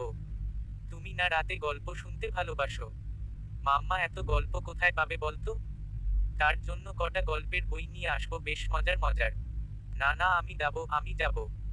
রূপা দেবী অর্ণবকে বলে, অর্ণব বাবা, তোরও তো আজকে ছুটি আছে, জানা একটু মেয়েটাও ঘুরে আসবে। আর কথারও গল্পের বই আনা হবে পার্ক স্ট্রিট থেকে। অর্ণব খাওয়া দাওয়া কমপ্লিট করে হাত ধুয়ে এসে কারো দিকে না তাকিয়ে বলে গেল, আমি বাইরে অপেক্ষা করছি। যা যা রেডি হয়ে নেয়। ও যখন বাইরে অপেক্ষা করছে চলে যা, ঘুরে আয়। কি আর করার কথা, আমতা আমতা করেও বেরিয়ে পড়ল মিষ্টিকে নিয়ে। পার্ক স্ট্রিটে বইয়ের দোকানে থেকে কটা সুন্দর সুন্দর রাজা রানীর গল্পের বই কালেক্ট করে ফিরে আসতে যাবে এমন সময় তমালের সাথে দেখা। তমালের সাথে দেখা বললে ভুল হবে, তমাল অনেক সময় ধরে কথাকে লক্ষ্য করেছে। লক্ষ্য করে গেছে কথার সাথে দাঁড়ানো ছেলেটিকে। তমালে তো রাগে গা জ্বলে যাচ্ছে। সহ্য হচ্ছে না কথার পাশে কাউকে। আর সেই রাগেতে কথারও সামনে এসে দাঁড়ায়। অর্ণব আইসক্রিম আনতে গেছে। মিষ্টি আইসক্রিম খাবে জেদ করেছে। সেই সূত্রেই পাশে আইসক্রিমের দোকান থেকে আইসক্রিম আনতে গেছে। কথা সামনে তাকাতেই অবাক তমালকে দেখে। চোখ মুখ শক্ত করে মিষ্টিরও হাতটা চেপে ধরে তমালকে উপেক্ষা করে পাশে সরতে যাবে। তমাল হাতটা টেনে ধরে কথারও। কথা গরম চোখে চেয়ে বলে, রাস্তার মাঝে সিন ক্রিয়েট করবে না একদম। হাত ছাড়ো। তমাল দাঁতে দাঁত চেপে বলে, কটা দিন হলো না আমার থেকে দূরে গেলি। আরো নতুন নাগর জুটিয়ে নিয়েছিস। তুই আমার বিবাহিত স্ত্রী। আজই যাবি তুই আমার সাথে আমার বাড়ি। কথার রাগে নিজের হাতটা ঝাড়া মেরে সরিয়ে নিয়ে বলে, মাইন্ড ইউর ল্যাঙ্গুয়েজ। ভাষা ঠিক করে কথা বলবে। তোমার মতন সবাইকে ভাববে না। যে গন্ডায় গন্ডায় শারীরিক খিদে লাগে। কথা চিৎকার করে তমাল বলে ওঠে, গলা আমারও আছে, আমিও চিৎকার করে বলতে পারি। রাস্তায় দাঁড়িয়ে মেয়েদের হ্যারাসমেন্ট করছে। আশপাশের লোক ডাকবো নাকি? পাবলিকের হাতে পেটানি খাবেন, শুধরে যাবেন। এটা কিন্তু বাড়াবাড়ি করছো, ভুলে যেও না ডিভোর্সটা কিন্তু আমাদের এখনো হয়নি।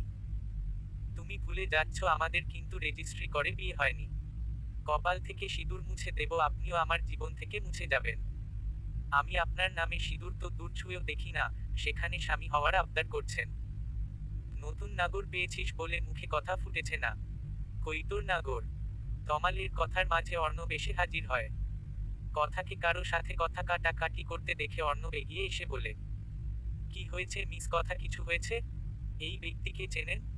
চিনি না, রাস্তায় দাঁড়িয়ে অভদ্রতামি করছে। এটা একটা রাস্তার কুকুর। এদের মেয়ে দেখলে শরীরে জ্বালা ধরে। কথা। অর্ণব সামনে দাঁড়ানো ছেলেটিকে দেখে বলে, কি ব্যাপার মশাই, মেয়েদেরকে দেখলেই বাজে ব্যবহার করতে ইচ্ছে হয়? দেব নাকি কটা ঘা? তমাল হিস হিসিয়ে কিছু বলতে যাবে এমন সময় ফোন আসে। ফোন রিসিভ করতেই সামনে থেকে কথা মিষ্টির হাত ধরে গটগট পায়ে এগিয়ে যায়। অর্ণব যেতে গিয়েও পিছনে দাঁড়ানো তমালকে উল্লেখ করে বলে যায়, আপনি তমাল লাহিড়ী না? কি ব্যাপার, আবার রাস্তাঘাটে সিন ক্রিয়েটও করেন নাকি? আপনার মাথা খারাপ, গার্লফ্রেন্ডের সাথে থেকে থেকে আপনারটাও পুরোপুরি ড্যামেজ হয়ে গেছে। এই নিন আমার কার্ড, কথাটা বলে জোর করে তমালের হাতে গুজে দেয়। আমি একজন সাইকিয়াট্রিস্ট। আপনার কি সুবিধা অসুবিধা আমার চেম্বারে এসে বলবেন, বিনামূল্যে চিকিৎসা করব। তবে হ্যাঁ, নেক্সট টাইম যেন কথার আশেপাশে আপনাকে না দেখি। বাড়িতে ফেরা হয়েছে অনেক সময় আগে। কথা তেমন কারো সাথেই কথা বলেনি। চুপ করে আছে। যতটুকু দরকার ঠিক অতটুকুই কথা বলেছে। খাওয়া দাওয়ার পর্ব শেষ হয়েছে প্রায় অনেক সময় হলো। মিষ্টিকেও গল্প শুনিয়ে ঘুম পাড়িয়ে দিয়েছে। কিন্তু নিজের চোখে ঘুম নেই। না আছে মনে শান্তি। অনেক চেয়েও মন ঠিক করতে না পেরে এত রাতে ছাদের উদ্দেশ্যে রওনা হয় কথা। বিষণ্ণ হৃদয় নিয়ে পূর্ণিমার চাঁদ রাত্রিরে একাকী ছাদে দাঁড়িয়ে দূরপানের আকাশের চাঁদ শত শত তারা দেখে চলেছে কথা। শুধু দেখে চলেছে বললে ভুল হবে। আর তমালের সাথে দেখা হওয়ার থেকে শুরু করে তমালের সাথে প্রথম দেখা হওয়ার ঘটনা পুরোটাই কথার মাথায় ঘুরপাক খাচ্ছে।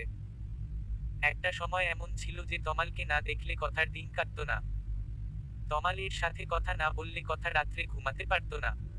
তমালের সাথে দেখা না করলে কথার মন ভালো হতো না। যদিও কখনো তমাল কথারও হাত ধরেও কোন অশ্লীল কাজ করেনি। সব সময় কথা এটাই বলতো, যা হবে বিয়ের পর প্রেম ভালোবাসা মানে অশ্লীলতা নয়। তমালও আমার কথা নির্দ্বিধায় মেনে নিয়েছিল। সব সময় কথাকে বলতো, জো হুকুম ম্যাডাম, আপনি যখন বলবেন আমি তখনই আপনার কাছে আসবো, আপনার অমত ছাড়া নয়। এত ভালোবাসার মাঝখানে ছেলেটা হুট করে বদলে গেল। কিন্তু কথা সে তো এখনো বদলাতে পারেনি। নিজের মনে একরাশ অভিমান ঘেন্না পুষে রেখেছে। না পারছে কাউকে বলে হালকা হতে, না পারছে চিৎকার করে কাঁদতে। আসলে মেয়ে জাতটাই এরকম হয়, হুট করে কাউকে মনে আসতে দেয় না, মনে জায়গা নিতে দেয় না। যখন একবার কেউ মনে জায়গা করে নেয়, তো তাকে মন থেকে খুব সহজেই বার করতে পারে না। এত এত কথার মাঝখানে কথার ছোট্ট মাথা আর চাপ নিতে পারে না, হু হু করে কেঁদে ওঠে। কথা বুঝতেও পারে না একজন পেছনে দাঁড়িয়ে প্রায় আধ ঘন্টা ধরে কথাকেই লক্ষ্য করে যাচ্ছে। কথা আর ভাবগতি ঠিক না দেখে সামনে এগিয়ে এসে কথার পাশে এসে দাঁড়ায় ব্যক্তিটি। এখনো কথা তার উপস্থিতি টের পায়নি। ব্যক্তিটি নিজের গলা পরিষ্কার করে বলে, আমাদের জীবনে যা হয় আমাদের কারো হাত থাকে না। সবটাই উপরওয়ালার ইচ্ছে। সবটাই ঠিক হয়েই থাকে, ভাগ্য তো পরিবর্তন করা যায় না। আমাদের ভোগ সবটুকুই করতে হয়, যেটুকু আমাদের কপালে থাকবে। আমি আপনাকে ভালো করে এখনো চিনি না। মিস কথা মায়ের মুখে যতটুকু শুনেছি আর যতটুকু আমি দেখেছি, আপনি দারুণ মেন্টালিটির একজন মানুষ। খুব সহজে কাউকে আপন করে নেন, তেমনি আবার খুব সহজেই কাউকে মন থেকে দূর করতে পারেন না। এটাই আপনার সমস্যা। আমারও জানেন তো, প্রেম করেই বিয়ে হয়েছিল, মানুষটিকে খুব ভালবাসতাম। সেই মানুষটির সাথে বিয়ে হলো, একটা বছর আমাদের সংসার খুব সুন্দর চলল। আমাদের একটা ফুটফুটে মেয়ে হলো। তারপরে মানুষটা হুট করে বদলে গেল। আমারই বন্ধুর সাথে পরকীয়ায় জড়িয়ে পড়ল। সেই দিনকেই আমার আর ওই মানুষটির শেষ কথা হয়েছিল ডিভোর্স। তারপর থেকে দেখুন আমি একা হাতে মিষ্টিকে মানুষ করছি। মিষ্টি আমাকে মা, আমাকে বাবা হিসেবে চিনে। ওর মায়ের চাওয়া আমি ওর উপর কখনো পড়তে দেইনি।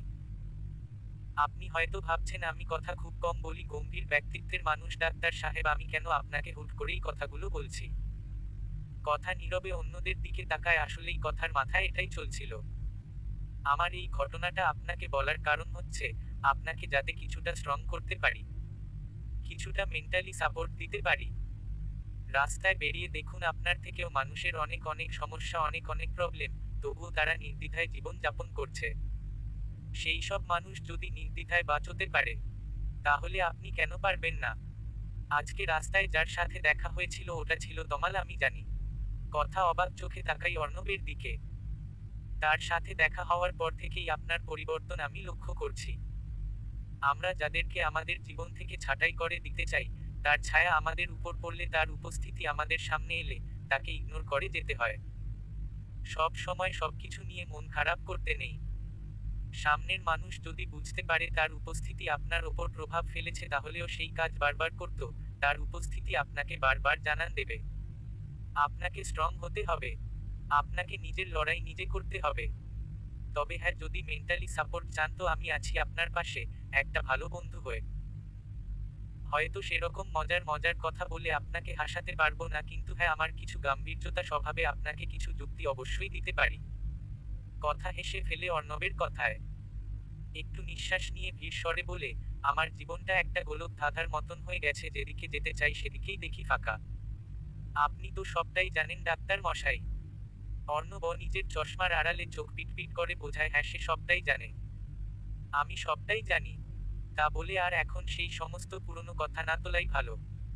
একটা কথা মাথায় রাখবেন, যেটা হয়েছে ভালোর জন্য হয়েছে, যেটা হবে ভালোর জন্যই হবে। শুধু সময়ের অপেক্ষা করুন, ভালো সময়ের অপেক্ষা। কথা নীরবে সম্মতি জানায়। এদিকে মধ্যরাত রাতে তমাল বারে বসে আছে, শুধু বসে আছে বলে ভুল হবে, সমানে ড্রিঙ্ক করে যাচ্ছে। শুধু তমাল একা নয়, তার সাথে নিহারিকাও উপস্থিত। মূলত নিহারিকায় আজকে তমালকে ডেকেছে এইবারে, খুব নাকি দরকারি আলোচনা বাকি আছে নাকি। তমাল প্রথমে আসতে চায়নি, তবুও জোর করে নিহারিকা নিয়ে এসেছে। কি বলবে তাড়াতাড়ি বলো, আমাকে যেতে হবে। এত ড্রিঙ্ক করে আমি গাড়ি চালাতে পারবো না। যাবে কেন, আজ রাতে তো আমরা এখানেই থাকবো। নিহারিকা, আমি তোমার সাথে এক মুহূর্ত থাকতে চাই না নিহারিকা। নিহারিকা তমালের কথা শুনে রাগে নিজের হাত মুষ্টিবদ্ধ করলো। আগে থেকে ওয়েটারের সাথে কথা বলে রাখা ছিল, ড্রিঙ্কের মধ্যে কিছু একটা মিশিয়ে দেওয়ার জন্য। ওয়েটার কথামতো ড্রিঙ্কের মধ্যে নেশাদ্রব্য কিছু একটা মিশিয়ে তমালের সামনে গ্লাস দুটো নামিয়ে রাখে। নিহারিকা হাতে একটা তুলে নিয়ে তমালকে বলে, নাও এটাই লাস্ট, খাও, আমিও চলে যাব। দুজনেই হাতে ড্রিঙ্কসে গ্লাস নিয়ে শেষ করে। কিন্তু সমস্যাটা ওই জায়গাতেই হয়। সকালের ব্রেকিং নিউজ, নিহারিকা সেন শিল্পপতি অজিত সেনের মেয়ে গতকাল রাতে দেহ ব্যবসার কাজে ধরা পড়েছে। গত রাতে পুলিশ আর বি রেস্টুরেন্টে রেড করাই ধরা পড়েছে মধু চক্রকারী পলাশের সাথে অন্তরঙ্গ কিছু পিকচার। সকালের এই নিউজ যেন পুরো শহর জুড়ে চলছে। কথা নিউজ দেখে পুরোই স্তব্ধ। নিজে মেয়ে হয়ে কখনোই চায়নি কোন মেয়ের এমন ইজ্জত হানি হোক। কথাকে ওভাবে দাঁড়িয়ে থাকতে দেখে অর্ণব ডাইনিং টেবিলে বসতে বসতে বলল, আজ কি আপনার স্কুল নেই মিস? কথা কথা অর্ণবের কোনো কথাই শোনেনি। অর্ণব এবার রিমোট দিয়ে টিভিটা বন্ধ করলো। আপনি কবে এত মনোযোগ দিয়ে টিভি দেখতে শুরু করলেন মিস? কথা কথার বুঝি এবার টনক নড়ল। পাশে বসে থাকা অর্ণবকে দেখে বলল, হ্যাঁ হ্যাঁ, কিছু বলছিলে ন? রূপা দেবীর উদ্দেশ্যে অর্ণব বলল, মা খেতে দাও। বসুন। আজ স্কুল যাবেন না? খাওয়া দাওয়া করবেন না নাকি? না, আজকে স্কুল যাব না। মিষ্টিটার শরীরটা একটু খারাপ, রাতে গাটা একটু গরম ছিল, এই ভোর বেলায় ঘুমিয়েছে, ওকে ছেড়ে একা যেতে ইচ্ছা করছে না স্কুলে। অর্ণব মৃদু হাসল। এতটা দায়িত্বশীল রমণী কখনো দেখেছে কিনা সন্দেহ। নিজের মায়ের পরে বোধ হয় এই কথাকেই দেখছে যে নিঃস্বার্থভাবে তার মেয়েটাকে ভালবাসছে। রূপা দেবী চোখ মুছতে মুছতে রান্নাঘর থেকে খাবারটা নিয়ে আসেন। অর্ণব রূপা দেবীর দিকে তাকিয়ে বলে, কি হলো, তুমি কাঁদছিলে? রূপা দেবী কান্নার চটে কিছু বলতে পারে না।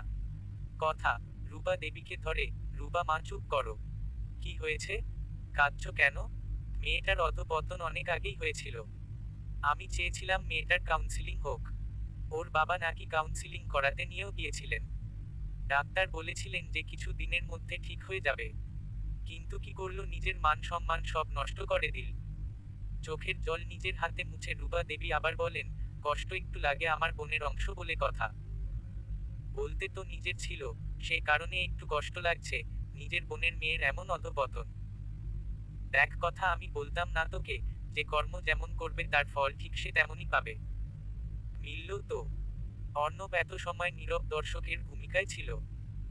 এবার নিজের গলা খাকারি দিয়ে বলে, হয়েছে হয়েছে, তোমাদের কান্নাকাটি, জলদি ব্রেকফাস্ট দাও। আজ আমার তাড়া আছে। আসলেই তমাল এর প্রি প্ল্যান ছিল সব।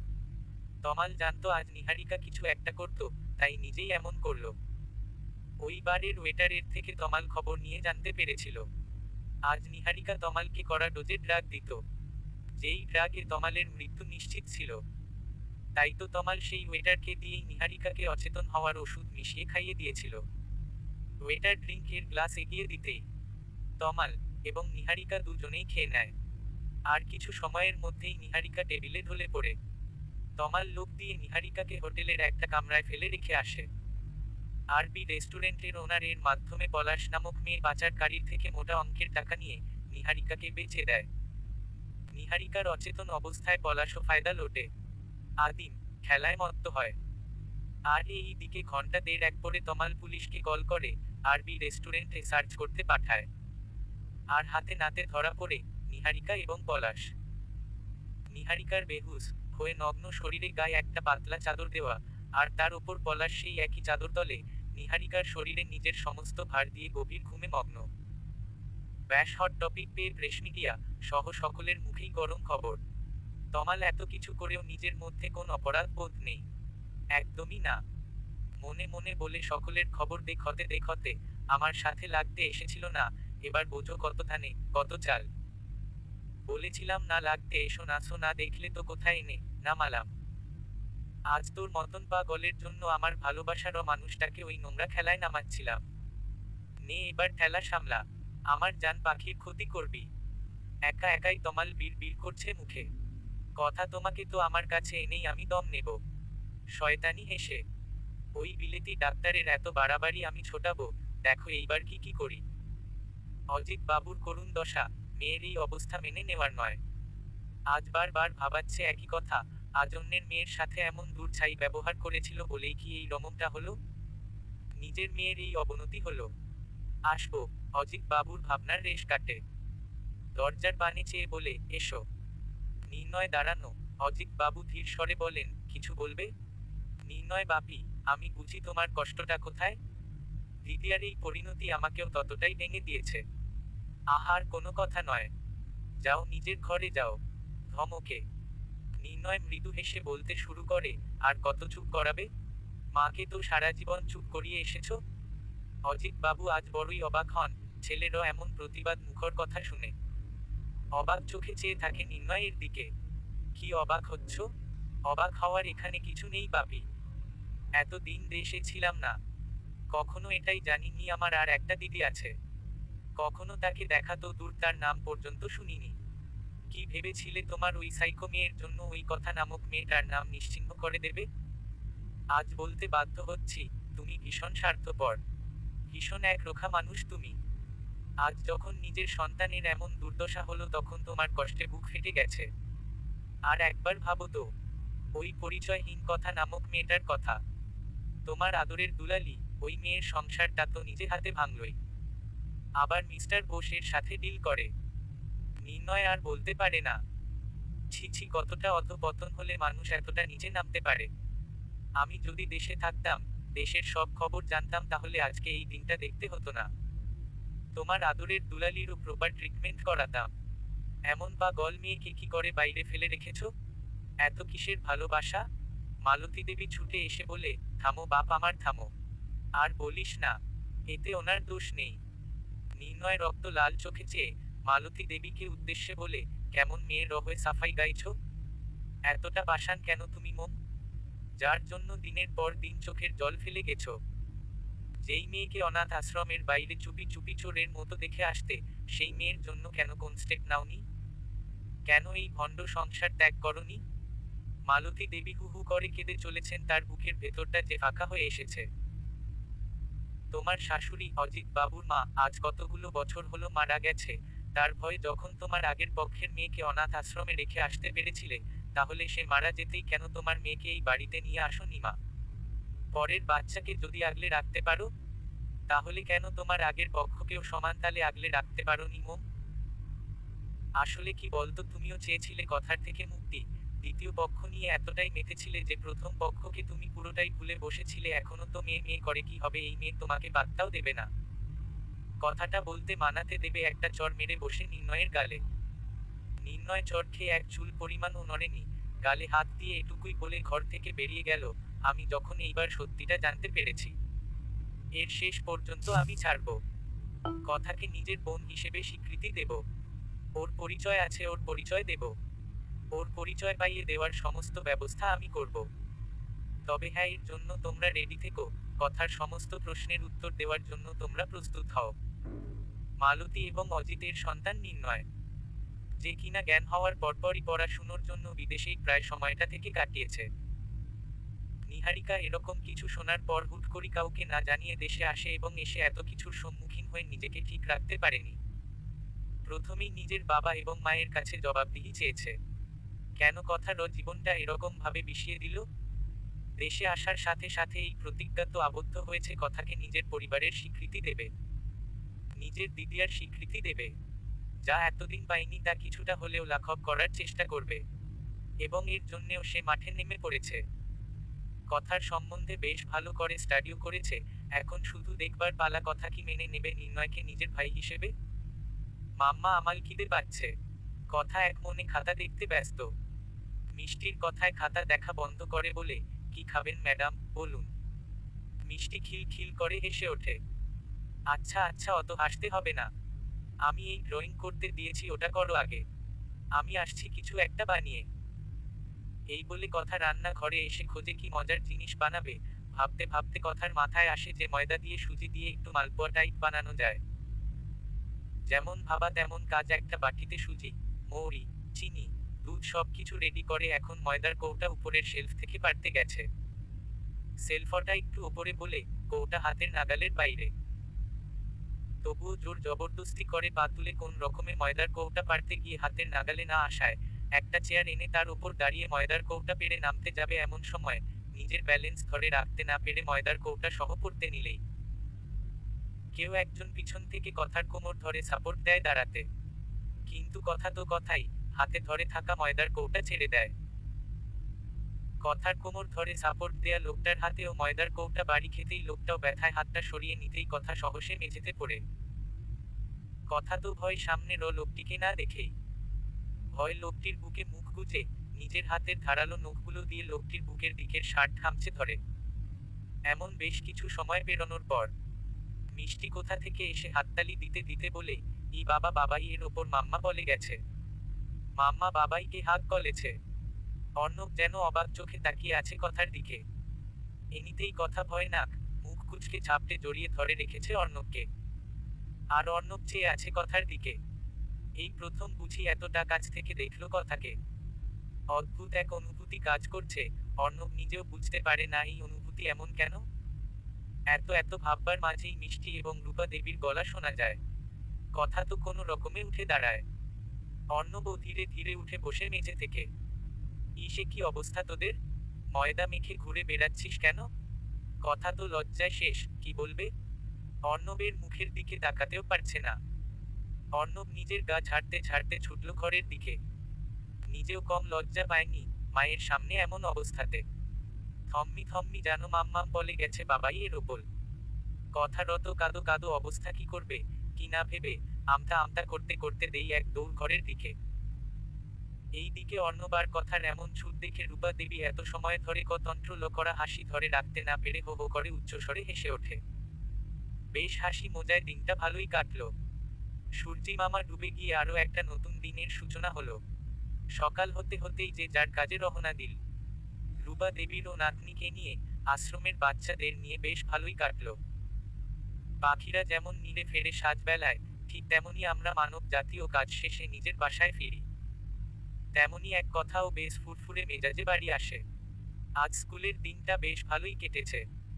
তবে মাঝে মাঝে রূপা দেবীকেও কল করে মিষ্টির কথা জিজ্ঞেস করেছে। মিষ্টিও কথাকে 1 ঘন্টা অন্তর অন্তর ফোন করে গেছে। মাম্মাম কখন আসবে বলে মাথা খারাপ করে দিয়েছে প্রায়। কথা বাড়িতে ঢুকতে ঢুকতে এইচবি ভাবছিল। বাড়ির কলিং বেল বাজাতেই রূপা দেবী গেট খুলে দেয়। কথা ও রূপা দেবীকে উৎফুল্ল মেজাজে বলতে বলতে ঢোকে, রূপা মা জানো আজ কি হয়েছে। কথাটা শেষ করতেও পারেনি সামনে তাকাতেই দেখতে পায় একটা ছেলে এবং এক ভদ্র মহিলা বসে আছে। কথাকে চুপ করে থাকতে দেখে রূপা দেবী কিছু বলতে যাবে এমন সময় কথা সামনে বসা মহিলাটিকে জিজ্ঞেস করে, আরে আন্টি যে আপনি এখানে? নির্ণয় এবং রূপা দেবী অবাক হয়ে চেয়ে থাকে। কি বলল কথা, ওদের সব মাথার ওপর দিয়ে যাচ্ছে। রূপা দেবী কথা তুই ওনাকে চিনিস? হ্যাঁ চিনি। চিনি বলতে রূপা মা তোমায় বলেছিলাম না আমাদের আশ্রমের বাইরে এক ভদ্র মহিলা দাঁড়িয়ে থাকে। উনি সে মহিলা। জ্যেষ্ঠ ঘুরে পড়ে গিয়েছিলেন। আমি আবার রাস্তার লোকের সহায়তায় ওনাকে হাসপাতালে নিয়ে গেলাম। রূপা দেবী ও হ্যাঁ হ্যাঁ, মনে পড়েছে। কথা সোফায় বসে থাকা ভদ্র মহিলাটিকে বলে, আন্টি আপনি ঠিক আছেন তো এখন? আর কোনো সমস্যা নেই তো? সামনে বসা ব্যক্তিটি বলে, হ্যাঁ মা এখন ঠিক আছি। কথা মৃদু হেসে ঘাড় নাড়ে। রূপা দেবীকে উদ্দেশ্যে বলে, রূপা মা মিষ্টি কোথায়? রূপা দেবী মিষ্টিও ঘুমাচ্ছে। আজ সারা দুপুর ঘুম নেই? খালি কেঁদেছে। তুই ছাড়া নাকি তার সময় কাটে না? কথা হাসে কেবল। সামনের মহিলাটিকে বলে, আন্টি বসুন আপনারা। কথাটা বলেই ক্লান্ত শরীর নিয়ে দুপা এগুতেই। কথা দাঁড়া মা। রূপা দেবী বলেন। কথা দাঁড়ায়ও। কৌতূহল বশত তাকায় রূপা দেবীর দিকে। কথা তোর সাথে একজনের পরিচয় করানোর আছে। কথা নীরব চেয়ে থাকে রূপা দেবীর দিকে। রূপা দেবী ঢোক গিলে দুপা সামনে এগিয়ে এসে বলেন, এতদিন তুই তোর মায়ের ব্যাপারে জানতে চাইতি। এই হলো তোর জন্মদাত্রী মা মালতী। কথার মধ্যে কোন ভাবাবেগই দেখা যায় না। এমন একটা ভাব যাতে কিছু কানেই যায়নি। কেউ কিছু বলেইনি। কথা নিজের মতো সিঁড়ি বেয়ে উপরে উঠতে যাচ্ছিল। মালতী দেবী আর থাকতে না পেরে নিজেই কথা বলে ডেকে ওঠে। কথা মা আমার সাথে কথা বলবি না? আমি যে তোর সাথে কথা বলার জন্য ছটফট করছি। কথা মালতী দেবীর দিকে ঘুরে তাকায়। মালতী দেবীকে উদ্দেশ্য করে ব্যঙ্গাত্মক হেসে বলে, আন্টি আপনার কোথাও ভুল হচ্ছে, আমি আপনার মেয়ে কথা নয়। আমি তো অনাথে মানুষ হয়েছি। আমার বাবা মা রোড অ্যাক্সিডেন্টে মারা গেছেন। তাই আমি অনাথ আশ্রমে ছোট থেকে বড় হয়েছি। আপনি মনে হয় কারো সাথে গুলিয়ে ফেলছেন আমাকে। আমি আপনার মেয়ে কথা নয়। মালতী দেবীর বুকে যেন কথার ব্যঙ্গাত্মক স্বরে বলা কথাগুলো যেন তীরের মতো এসে বাঁধে। নির্ণয় এত সময় মাথা নিচু করে বসেছিল, কথার এই কথাটায় চেয়ে দেখে কথার পানে। কথা নিজের কথাটা শেষ করেই আবার এগিয়ে যায় সিঁড়ির দিকে। মালতী দেবী কথার হাত ধরে আটকায়। করুণ স্বরে বলে, আমি ভুল করেছি, আমি মানছি। আমি ভুল করেছি। এই শেষ বয়সে এসে তো আর কষ্ট দিস না। আমাকে ফিরিয়ে দিস না মা। আমার সাথে তোর বাড়িতে চল। এখন তুই ওখানেই থাকবি, তোর নাম পরিচয় সব থাকবে। তুই অনাথ নয় কথা। কথা কিছু সময় চুপ করে পুরোটাই শুনল, তারপরে মালতী দেবীর থেকে এক ঝটকায় নিজের হাতটা ছাড়িয়ে নিয়ে মালতী দেবীকে চিৎকার করে বলল, কি তখন থেকে মেয়ে মেয়ে লাগিয়ে রেখেছেন? বলছি না এখানে আপনার কোন মেয়ে থাকে না? এটা অনাথ আশ্রম। আশেপাশে খুঁজে দেখুন কোথাও আছে নাকি মরে গেছে। মালতী দেবী চিৎকার করে ওঠে, কথা এইগুলো কেমন ধরনের কথা? কি করব বলুন, ছোট থেকে তো আর মা বাবার হাতে মানুষ হয়নি, এই অনাথ আশ্রমেই মানুষ হয়েছি। অনাথ আশ্রমের বাচ্চাদের সাথে মিশে বড় হয়েছি। এর থেকে ভালো আর কি শিখব? বড়দের সাথে কি করে ভালোভাবে কথা বলতে হয়, সেই ম্যানার্সটুকু আমার মধ্যে নেই। তাই তো বলছি রাস্তা ওইদিকে সোজা চলে যান। এখানে আপনার কোন মেয়ে থাকে না, আপনি ভুল ঠিকানায় এসেছেন। মালতী দেবী রূপা দেবীকে বলে, তুই তো কিছু বল রূপু, তুই তো অন্তত কথাকে বোঝা। আপনার কেন মনে হলো আমি ছোট বাচ্চা? আমাকে কেউ বোঝাবে আর আমি বুঝে যাব? কথা মা আমার ক্ষমা করে দে আমায়। আমি যে তোর জন্মদাত্রী মা হই। চ মা আমার সাথে চ। কথা তাচ্ছিল্য হেসে বলে, মা হাহা, আমার মা সে তো নেই। সে তো আমাকে নিজের বর্তমান এবং ভবিষ্যৎ সুন্দর করার জন্য আমাকে অনাথ আশ্রমে রেখে গেছেন বহুকাল আগে। তুই ভুল ভাবছিস কথা। তুই ভুল ভাবছিস।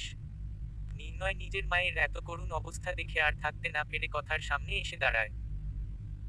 দিদিয়া তুমি হয়তো আমাকে চিনবে না, কিন্তু আমি তোমাকে চিনি। তুমি আমার আরেকটা দিদি। আমি তোমার কথা এই কিছু দিন আগেই জানতে পেরেছি। তুমি বিশ্বাস করো দিদিয়া, এমন কোন দিন যায়নি যে মা তোমার কথা না ভেবে কান্না করেনি। আমি দেখেছি তখন ছোট ছিলাম, বুঝতাম না মায়ের এত কষ্টের কারণটা কি। বাড়িতে ঠাম্মা তোমাকে মেনে নেয়নি, ঠাম্মায় দিদিকে উস্কাতো। দিদির মাথাতে আগাগোড়াই একটু গন্ডগোল ছিল, কিন্তু ওই যে ভালোবাসায় অন্ধ মানুষ, আমার বাবা তাকে পুরো দমে অগ্রাহ্য করে প্রশ্রয় দিয়ে গেছে।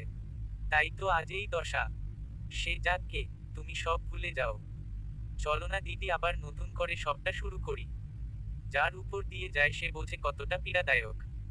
ছোটবেলায় এই অনাথ আশ্রমে রূপা মা থাকায় মায়ের জায়গাটা কখনো অসম্পূর্ণ থাকেনি। মাতৃস্নেহ আমি পেয়েছি।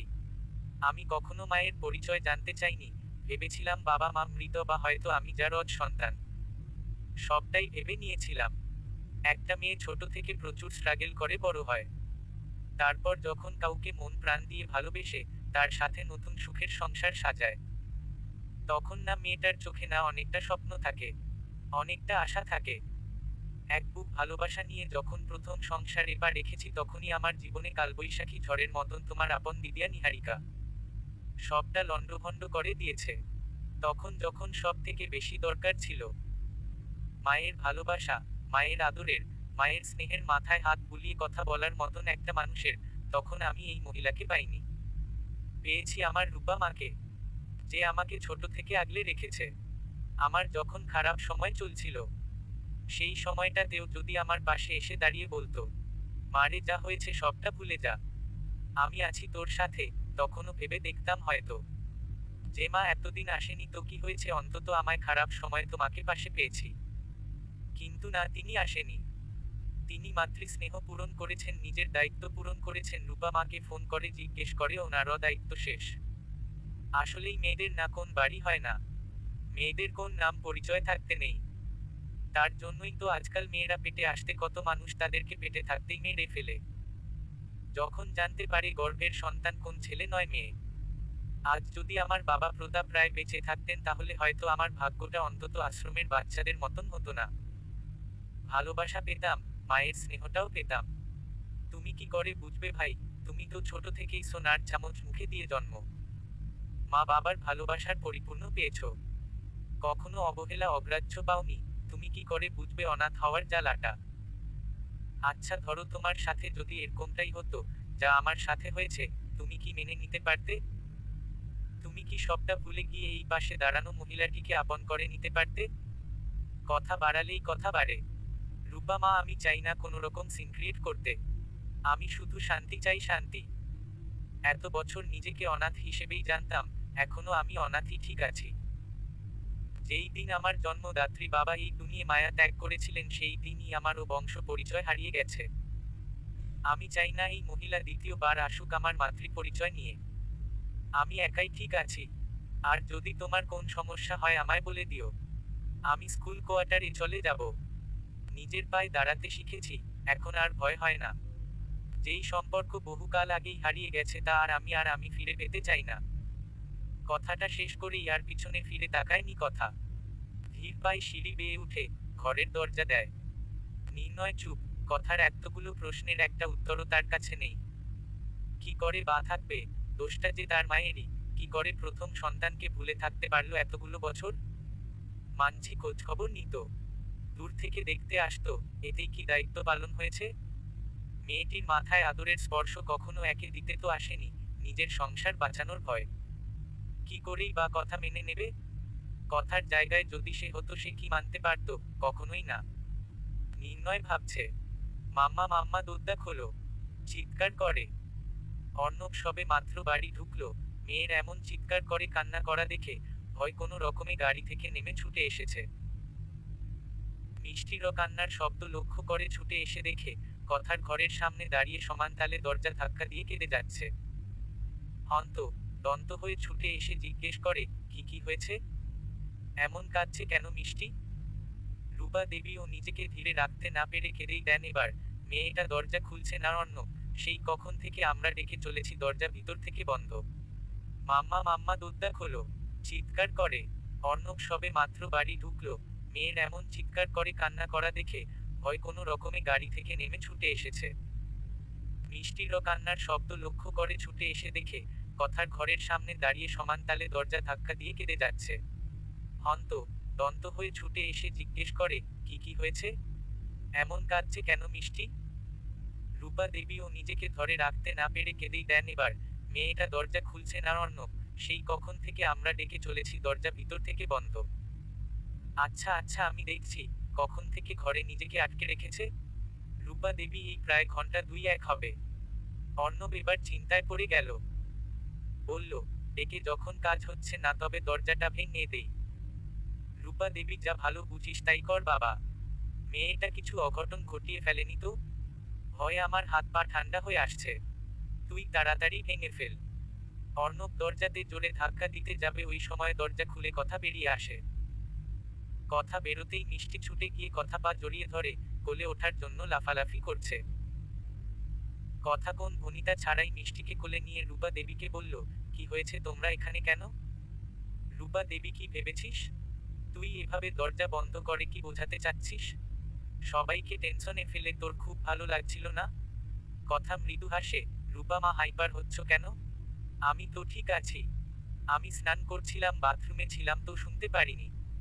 শাক দিয়ে মাছ ঢাকার চেষ্টা করছিস? তোর কি মনে হয় আমি বোকা? তোকে ছোট থেকে কোলে পিঠে আমি মানুষ করেছি কথা। তোর সমস্ত কিছু আমার জানা। এই যে এতক্ষণ বাথরুমের ভেতর দরজা বন্ধ করে শাওয়ার অন করে যে তুই কান্না করেছিস, সেটা তো মুখে স্পষ্ট বোঝা যাচ্ছে। কথা নিজের চোখ আড়াল করার চেষ্টা করে বলে, ওসব কিছু না। যাও তো খেতে দাও, প্রচন্ড খিদে পেয়েছে আর সহ্য হচ্ছে না। রূপা দেবীর মুখ বেঁকিয়ে চলে গেল। কথা মিষ্টিকে এটা ওটা বলে ভোলাচ্ছে। মেয়েটা কেঁদে কেটে একেবারে চোখ মুখ লাল করে দিয়েছে। প্রথমেই কথার গলা জড়িয়ে প্রথম প্রশ্ন, মাম্মা তুমি এতক্ষণ ঘর খুলছিলেন না কেন? জানো আমি কত ভয় পেতে। এই তো মা, আমি এসে গেছে। ভয় কিসের? আমি তো স্নান করছিলাম। আমি শুনতে পারিনি সোনা যে তুমি কাঁদছিলে। শুনলে মা আসতো না বল? মা কথাটা বলেই কথা জিবে কামড় কাটে। অর্ণবকে আর চোখে দেখে নিয়ে কথা ঘোরানোর চেষ্টায় বলে, চলো আমরা খাই, খিদে পেয়েছে, না খেয়ে ঘুমো ঘুমো হবে। দাঁড়ান। অর্ণব কিছুটা এগিয়ে কথার সামনে দাঁড়িয়ে বলে, মানলাম আপনার কষ্ট হয়েছে, মানছি আপনার কষ্টটা ভাগ করে নিতে পারবো না। আমি আগে আপনাকে এটা বলেছি অহেতুক কোন কিছু নিয়ে এত হাইপার হবেন না। আপনি এত সময় ধরে ঘরের দরজা লক করে যে বসেছিলেন, এটা কি ঠিক ছিল? কথাই প্রথম অর্ণবের এরকম রাগ দেখলো। এতদিন নর্মাল ভাবে কথা বলতো, কোন রাগের আভাস পায়নি। কি হলো, চুপ করে আছেন যে? এমন কাজ করেন কেন যেটার উত্তর আপনার কাছে থাকবে না?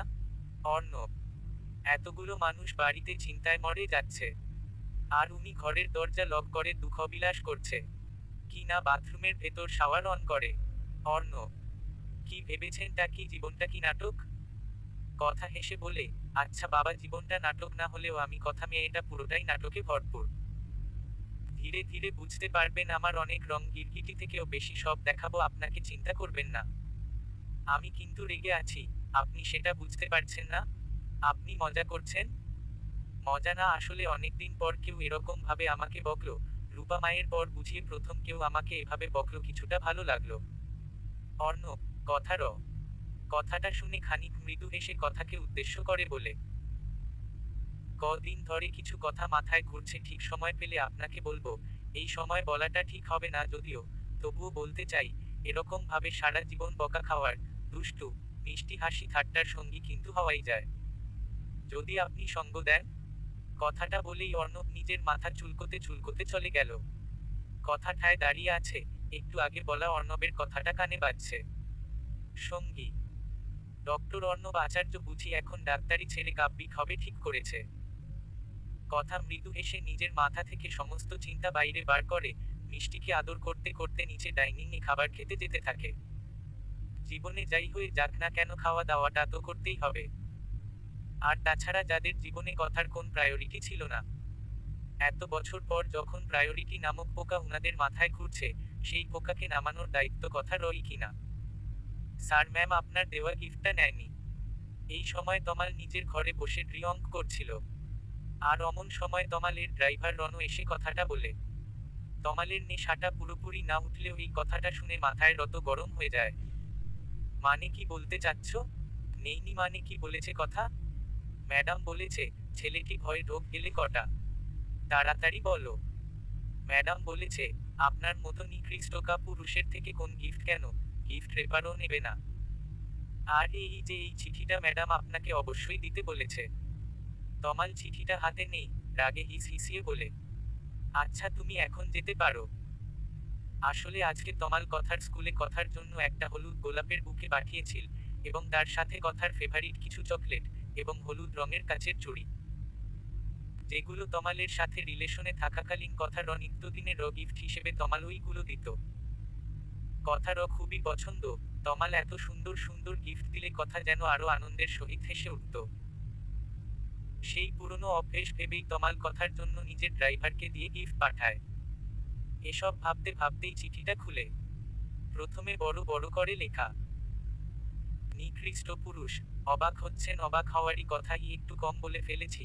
নিকৃষ্ট না, আপনি একটা কাপুরুষ, অমানুষ, পারিবারিক শিক্ষাটা কিছুই উপলব্ধি করতে পারেননি। আজ কেন আমার কথা মনে পড়ছে? আজ বুঝি নিহারিকা পুরনো হয়ে গেছে? আমি তো অনাথ কোটা আলীর মেয়ে, সেখানে আমার জন্য গিফট পাঠানোরও মানে কি? মিস্টার তমাল লাহির, আপনি কি ভাবছেন কথা নামক মানবী খুব ঠুনকো, যে ফেলে দেয়া জিনিস আবার গিলে খাবে? ভুল ভাবছেন। আগের কথার সাথে এখনের কথার কোন পার্থক্যই নেই। পার্থক্য হয় না। এখন তো শুধু আফসোস, তাও আবার আপনার করার পালা। সময় ঘুরে এসেছে, এখন বলা আমার।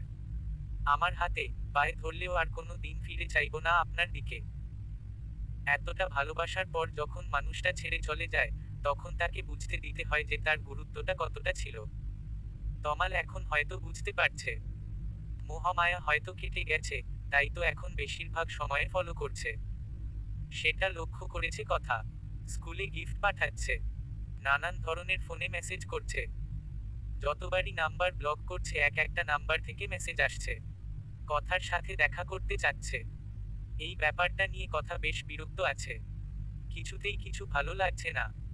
সব সময় এরকম ডিস্টার্ব করাই কথার পছন্দ হচ্ছে না। ইচ্ছা করছে তমালকে কটা কটু কথা শোনাতে, কিন্তু সে চায় না তমাল এর সাথে কোন ফোন আলাপ করতে। অন্যদিকে অর্ণব আজকাল কথার দিকে একটু বেশি খেয়াল রাখে। যেন মনে হয় নিজের আপন কেউ বেশি যত্ন করে, কেয়ার করে। আজকাল স্কুলেও দিয়ে আসে কথাকে। বিনা বাক্যে কথার পছন্দ অপছন্দ বুঝতে পারে। ইদানিং কথাকে এই ব্যাপারটা বেশ ভাবায়। অর্ণব বাবুর এই খেয়াল করার ব্যাপারটা কথার বেশ ভালোই লাগে। মুখে কিছু না বললেও মনে মনে বেশ খুশি হয়। কিন্তু কথা কোনো ভালোবাসা জোড়াতে চায় না, আর এই মিথ্যে মোহমায় নিজেকে আর ডোবাতে চায় না। নিজে নিজের জীবনকে একাই এভাবে চালিয়ে নিয়ে যেতে চায়। দেখা যাক না কতদূর নিয়ে যেতে পারে। মাম্মা, এত কথা বললাম, তুমি কিছু বলতো না তো? এই তো, বলো মিষ্টি সোনা, আমি শুনছি। আর শুনে কাজ নেই। নিন কথা, মিস আপনার স্কুল এসে গেছে। যান যান। কথাটা শেষ করতেই অর্ণব লক্ষ্য করে স্কুল গেটের সামনে তমাল দাঁড়িয়ে আছে, নিজের গাড়িতে হেলান দিয়ে। সেই দৃশ্য দেখতেই অর্ণবের গাড়ির স্টিয়ারিং ধরে রাখা হাতের মুঠ শক্ত হয়। তবুও কোনো কথা না বলেই কথাকে স্কুলের সামনে কথাকে নামিয়ে দিয়ে চলে যায়। কথা কিছুটা অবাক হয় বটে। যে মানুষ দাঁড়িয়ে থাকে কথা স্কুলের ভিতরে না যাওয়া অবধি, সেই মানুষ আজ কিছু না বলেই চলে যায়। কথা এসব ভাবতে ভাবতে এগিয়ে চলে সামনের দিকে। পাশ থেকে একজন ডেকে ওঠে কথা। কথার নজর পাশে চাইতেন, চোখ মুখ শক্ত হয়ে যায়। ইগনোর করে এগিয়ে যেতেই, আমাকে ইগনোর করে যাচ্ছ, যাও। আমিও দেখি তুমি কি করে আজ ক্লাস করাও। কথা এত সময় কোনো কিছু না শোনার ভান করে চলে যাচ্ছিল। তমাল অ্যাটেনশন পাওয়ার জন্য বলে, যদি চাও আমি তোমার কাজের জায়গায় কোনো রকমের সিন ক্রিয়েট না করি। তবে? কথা আগুন চোখে তাকায়, তবে তবে কি? কি করবে? সাহস দেখে আমি অবাক হচ্ছি। আমার কাজের জায়গায় সিন ক্রিয়েট করতে চলে এসেছো? তমাল অদানি হেসে বলে, আমি তো কিছু করিনি, জাস্ট একটু কথা বলতে চাই। ভাবলে কি করে? যে কথা বলতে চাইলেই আমিও কথা বলবো? তোমার মতন ছেলের দিকে তাকাতেও আমার ঘৃণা করে। তমালের রাগ হয়, তবুও নিজেকে কন্ট্রোলও করে। কথা, নেক্সট আমার আশেপাশে যেন তোমার কোনো ছায়া না দেখি। বেরিয়ে যাও আমার চোখের সামনে থেকে। কথা তমালকে অমন বলেই চলে আসবে বলে 2 পা বাড়াতেই তমাল কথার শাড়ির আঁচল টেনে ধরে। অমনি কথা ও সপাটে তমাল নামক অপদার্থের গালে চড় মারে। তমাল তো এমন নরম হাতের চড় খেয়ে অপমানে লাল হয়ে যাওয়া মুখে কথার হাত ধরতে যাবে, এমন সময় অর্ণব আসে দাঁড়ায় কথার সামনে। এই দ্বিতীয়বার নয়, পিছে হাঁটুন অর্ণব বলে। তমাল লাল চোখে চেয়ে অর্ণবকে দেখে বলে, আপনি কে? আর আমাদের মাঝে আসার সাহস কে দিল? তমাল মৃদু হেসে চোখ থেকে সানগ্লাসটা খুলে বলে, সাইকোলজির প্রফেসর ডক্টর অর্ণব আচার্য, এবং কথারও একমাত্র প্রাণের বন্ধু। আর কিছু শুনবেন? নাকি এতেই হবে? তমাল অর্ণবের কথা শুনে রাগে হিস হিসিয়ে বলে, বন্ধু মায়ে ফুট। অর্ণবের পিছনে তাকিয়ে কথাকে উদ্দেশ্য করে বলে, আমি তোমার সাথে কথা বলতে চাই। কথা, কিন্তু আমি চাই না। না কথা বলতে, না তোমার মুখ দেখতে। অর্ণব, শুনেছেন মিস্টার তমাল লাহিড়ী, আপনি আসতে পারেন। তমাল আর নিজের রাগ ধরে রাখতে পারল না, বরাবরের মতনই ক্ষিপ্ত মেজাজ আছে, অর্ণবকে প্রায় ধাক্কা দিয়ে সরিয়ে দিতে চায়। অর্ণব তেমন দাঁড় হয়ে এক জায়গায় দাঁড়িয়ে আছে। তমাল নিজের মুখের ভাষা খারাপ করে বলে, সর আমার সামনে থেকে। তুই দেখতে পাচ্ছিস না আমি একজনের সাথে কথা বলছি? আমাদের মাঝখানে তুই আসার কে? অর্ণব বলে, আমি যদি মানতাম আপনার সামনের জন আপনার সাথে কথা বলতে আগ্রহী, তাহলে আমি আপনাদের সামনেই আসতাম না। কিন্তু যখন দেখছি আপনি তাকে ডিস্টার্ব করছেন এবং সে ডিস্টার্ব হচ্ছে, সেটা দেখে তো আমি চুপ থাকতে পারবো না। আফটার অল আমি জেন্টালম্যান পুরুষ বলে কথা, এভাবে কোন মেয়েকে হ্যারাসমেন্টের শিকার হতে তো দিতে পারি না। কথা আমি তোমার সাথে কথা বলতে চাচ্ছি, একে তুমি আমার চোখের সামনে যেতে বল। কথা এত সময় অর্ণব এবং তমালের তর্কাতর্কি শুনছিল, এবার আর শুনল না। তমালকে শাসিয়ে বলল, নিজের ভালো চাও তো এখান থেকে চলে যাও। নেক্সট আমার সামনে যেন কখনো না দেখি। আপনার মতন কা পুরুষ ওই নিহারিকার মতন মেয়েকেই মানায়, আমাকে নয়। ভুল আমি আগে করেছিলাম, এখন সব ভুল শুধরাতে চাইছি। আর একটা কথা কান খুলে শুনে রাখো, বিয়েটা আমাদের রেজিস্ট্রি করে না হলেও আমি মিউচুয়াল ডিভোর্স চাই। চিন্তা করো না, তোমার কিছু করতে হবে না, আগামীকাল তোমার কাছে ডিভোর্স পেপার চলে যাবে। আর তারপর ভদ্রভাবে সাইন করে দেবে। যদি সাইন না করতে চাও তো করতে দেখা হবে। এখন বুঝি আমার জায়গায় অন্য কেউ এসেছে? অর্ণবের দিকে তাকিয়ে বলে, ঠিক জুটিয়ে নিয়েছিস কাউকে না? নারী জাতিটাই শালা। তমাল আর বলতে পারে না, তার আগেই অর্ণব মুখ বরাবর একটা ঘুষি মারে। অর্ণবের হাতের মার খেয়ে তমাল ছিটকে পড়ে নিচে, নাক দিয়ে একটু রত বের হয়। তমাল আর কিছু বলতে যাবে, অকথ্য ভাষায় গালি একটা দুটো দিতেই অর্ণব গিয়ে তমালের কলার ধরে উঠিয়ে বলে, সবাইকে নিজের মতন মনে করিস? সবাই কি তোর মতন নাকি? নারী জাতিকে এতটা সস্তা ভাবিস না। মনে রাখিস এই নারীর গর্ভেই জন্ম নিয়েছিলি তুই। অবশ্য তোর মতন পশুকে জন্ম দিয়ে তোর মাও নিশ্চয়ই আফসোস করে। তোদের মতন ছেলেরা কারোরই হয় না, না মায়ের না বউয়ের। আর শোন, এতক্ষণ অনেক ভদ্রভাবে কথা বলেছি, যা বুঝলাম তুই ভদ্র ব্যবহারের যোগ্যই নয়। যেমন তুই তেমন ভাবেই তোকে উত্তর দিতে হবে। মনে করিস কথা একা নয়, কথার পাশে আমি ঢাল হয়ে আছি। আর লাগতে আসিস না, এর ফল খুব খারাপ হবে। অর্ণব নিজের কথা শেষ করে কথার হাত ধরে নিজের গাড়ির দিকে এগিয়ে আসে। কথা যেন তপ্ত অর্ণবের এরকম রাগ, এভাবে তমালকে মারা, সবটাই যেন মাথার উপর দিয়ে যাচ্ছে। শান্ত মানুষটা এভাবে রিয়েক্ট করবে কথা কখনোই ভাবেনি। কথা তবুও ঢোক গিলে বলে, আমার স্কুল আছে, কোথায় নিয়ে যাচ্ছেন? অর্ণব কথাকে গাড়িতে বসিয়ে নিজেও উঠে বসে সিট বেল্ট লাগাতে লাগাতে বলে, আজ কোন স্কুল নয়, আজ সোজা বাড়ি। এটা কিন্তু বাড়াবাড়ি হচ্ছে। আমি ওকে ভয় পাই? ওর জন্য আমি নিজের স্কুল বন্ধ করব, ক্লাস বন্ধ করব?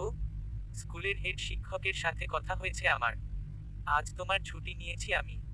আর কোন কথা না বলে সোজা বাড়ি যাবে? আপনি ওকে ভয় না পেলেও আমার আপনাকে নিয়ে ভয় হয়। আমি আপনাকে স্কুলে রেখে কিছুতেই হসপিটালে মন বসাতে পারবো না। অর্ণবের বলায় কথাগুলো যেন কথার কানে প্রতিধ্বনি হয়। কি বলল মানুষটা? আমাকে এখানে রেখে মন বসাতে পারবে না মানে? আবার একবার তুমি একবার আপনি? মনে মনে। আজ গত এক সপ্তাহ হলো সেদিনের পর থেকে নিহারিকা মানসিক হসপিটালে ভর্তি। ও ট্রিটমেন্ট চলছে, আশা করা যায় খুব তাড়াতাড়ি সুস্থ হয়ে যাবে। নির্ণয় এসেছিল নিহারিকার সাথে দেখা করতে। দেখা করতে বলা ভুল, ডাক্তার ডেকেছিল বাড়ির গার্জিয়ান হিসেবে কাউকে। সেখানে আজ নির্ণয় আসে এবং ডাক্তারের সাথে কথাবার্তা বলে জানতে পারে নিহারিকার ট্রিটমেন্ট ভালোই চলছে, এভাবে চলতে থাকলে আর কিছুদিনের মধ্যে পুরোপুরি সুস্থও হয়ে যাবে। নির্ণয় এক প্রকার দমনা করেই নিহারিকার সামনে গেল। নিহারিকা শুয়েছিল চুপচাপ মাথার উপর হাত রেখে। ঘরের মধ্যে কারোর আসার আভাস পেয়ে উঠে বসে সামনে তাকিয়ে দেখে তার ভাই দাঁড়িয়ে আছে। নির্ণয় নিহারিকার কেন জানো খুব লজ্জা হয়, নিজেকে শেষ করে দিতে ইচ্ছে হয়। স্পষ্ট নিজের ভাইয়ের চোখে তার জন্য ঘৃণা দেখতে পাচ্ছে, যে ভাই কিনা দিদিয়া বলতে পাগল ছিল। নিহারিকা একটু চাপা স্বরে বলে, কেন এসেছি সেখানে? আসতে চাইনি, বাবা তোমার দায়িত্ব থেকে মুক্তি চেয়েছে, তাই আমাকে আসতে হয়েছে, বাধ্য হয়ে। নির্ণয়ের সোজা উত্তর। নিহারিকার বুকটা মুচড় দিয়ে উঠল, এত ঘৃণা করিস আমায়? তাহলে কেন এলি? মরে যেতাম আমি। আমার পেছনে কেন টাকা নষ্ট করছিস? আমি যে কলঙ্কিত, কলুষিত। কথাগুলো বলতে জানো নিহারিকার দম আটকে আসছে। আমি কি দোষ করেছিলাম বলতো, যে আজ এত বড় শাস্তি আমি পাচ্ছি? আফসোস এখনো অবধি তুমি নিজের ভুলটাই বুঝতে পারোনি। হিংসে অনলেপুরে তুমি শেষ হয়ে গেলে দিদিয়া, যেই দিদি আমার খুব পছন্দের ছিল। সেই দিদিয়াকেও। দিদিয়া বলতে আমার ঘৃণা করে। আজ তোমার জন্যেই আমার আরেকটা দিদিয়ারও জীবনটা শেষ হয়ে গেছিল প্রায়। ভাগ্যিসও ঘুরে দাঁড়াতে পেরেছে। তুমি মেয়ে হয়ে কি করে পারলে একটা মেয়ের এত বড় ক্ষতি করতে? কিসের এত প্রতিশোধ? তুই আজও এসেছিস তোর মায়ের হয়ে সাফাই গাইতে। আরে তোর মা তো কখনো আমাকে নিজের মেয়ে হিসেবে মেনেই নেয়নি। সৎ মেয়ে আমি তার কাছে। মা যদি তোমাকে মেয়ে হিসেবে মেনেই না নিত, তাহলে বাবার অত শর্ত মানত না। নিজের মেয়েকে অনাথ আশ্রমে রেখে নিজে তোমাকে আঁকড়ে ধরে বাঁচতে পারতো না। আফসোস এটাই তুমি কখনো বুঝবে না। হয়তো মানসিক ট্রিটমেন্ট করলে সুস্থ হয়ে যাবে। তখন যদি তুমি বোঝো যে মা তোমার জন্য কি কি স্যাক্রিফাইস করেছে। আজ নিশ মা হয়ে সন্তানের চোখ ঘৃণা দেখা তুমি বুঝবে না। মেয়েরা তো মায়ের জাত হয়। তুমি কোন ধাতু দিয়ে তৈরি তাহলে? এত ঘৃণা দিদিয়ার উপর চাপিয়ে রেখেছিস। আমার জন্য একটু কষ্ট হয় না বল? আমাকে ছাড়া যে একটা দিন তোর চলতো না, সে সব ভুলে বসেছিস। ঘৃ না তোমায় করি না। ঘৃণাটা তোমার চিপ মেন্টালিটিকে করি। তুমি তো ছোট থেকে সব পেয়েছিলে দিদিয়া, পাইনি তো ওই মেয়েটা কথা নামক মেয়েটা কিচ্ছু পায়নি। তাকে সবকিছু থেকে বঞ্চিত তুমি করেছিলে। কেন ওর ভালোবাসার গড়া সংসারটা করতে দিলে না? কিভাবে প্রতিশোধ পরায়ণ হলে? আমি ভালোবাসি ওকে। আমি তমালকে ভালোবাসি সেটা আজ থেকে নয়। আমি তো তমালের কলেজ ফ্রেন্ড। নির্ণয় যেন ছটকা খায় কথাটা শুনে। বিস্ময় চোখে চেয়ে দেখে। অবাক হচ্ছিস? অবাক হওয়ারই কথা। ও তো আমাকে বসো বলে ডাকতো। ও আমাকে কলেজ থেকেই বসো বলে ডাকতো। না অফিসের কারণে নয়। আমি ছিলাম কলেজের টম বয়। প্রচুর পরিমাণে রেগিংও করেছি অনেকে। সেই আমাদের একটা গ্রুপ ছিল। আর আমি লিডার ছিলাম। সেই থেকেই বসো বলে ডাকা। মজার সূত্রে পরে সেটা ওর মুখে রয়েই গেছে। ওকে আমি ভালবাসতাম সেটাও জানতো। কলেজে পড়াকালে ওর সাথে আমার রিলেশন ছিল। অনেক পুরনো। মাঝখানে কথা আসে। কথা কেউ ভালোবেসে ফেলে। কথার সাথে জড়িয়ে যায়। আমার সাথে রিলেশন চলাকালীন কথার সাথেও রিলেশন রাখে পরে যখন জানতে পারি সেদিন অনেক দেরি হয়ে যায়। নির্ণয় তোর সন্দেহ হয়নি? আমি হঠাৎ কোম্পানিতে কেন বসতে যাব? বাপির জায়গা কেন আমি নেব? কখনোই সন্দেহ হয়নি। বাপির বয়স হয়েছে, আমিও ছোট, সেই কারণেই তুমি অফিস কাচারি দেখছিলে। এটাই স্বাভাবিক না?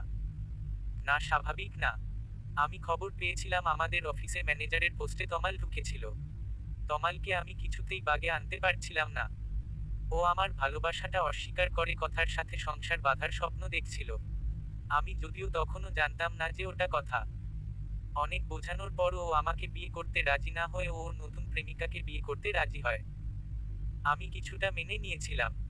আমি যেদিন অফিস প্রথম বসলাম সেদিন আমাকে দেখে তমাল রিয়েক্ট করেছিল।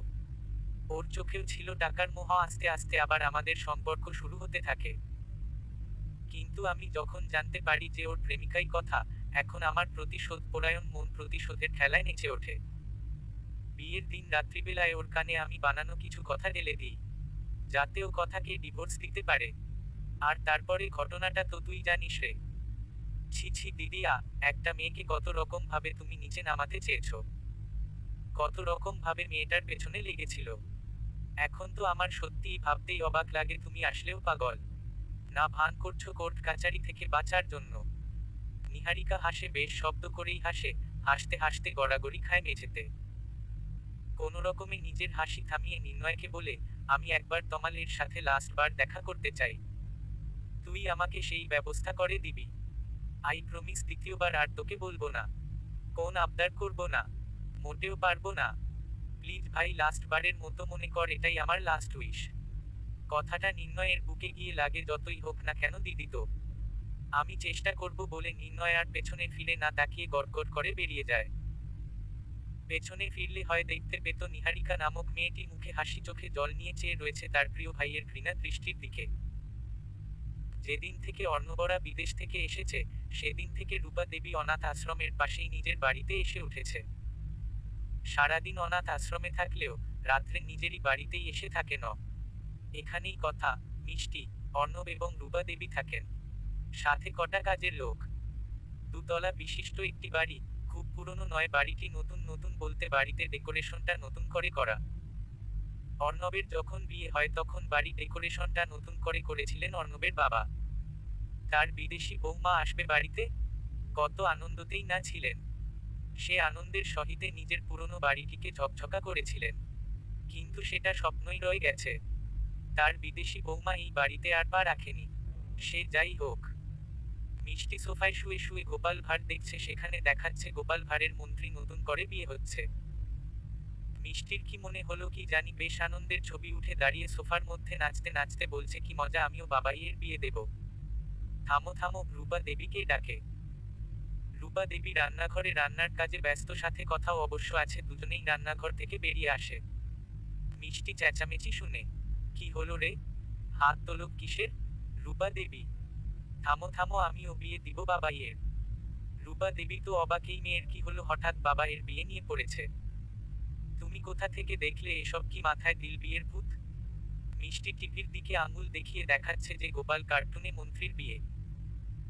কথাও পেছন হাতে এগিয়ে এসে বলে, একদিকে কিন্তু কথাটা ঠিকই বলেছে রূপা মা, অর্ণব বাবুর কিন্তু বিয়ে দিতে পারো, ফুটফুটে বউ আসবে বেশ। এমন সময় পেছনে থেকে একজন রাশভারী স্বরে বলে ওঠে, আমার বউ খোঁজার দায়িত্বটা কি আপনি নেবেন মিস কথা? অর্ণবের গলা পেয়ে পেছনে পানে চাইতেন দেখে বাবু অনেকক্ষণ যাবত ওখানেই দাঁড়িয়ে আছেন, তার মানে মিষ্টি এবং তাদের পুরো কথাটাই শুনেছে।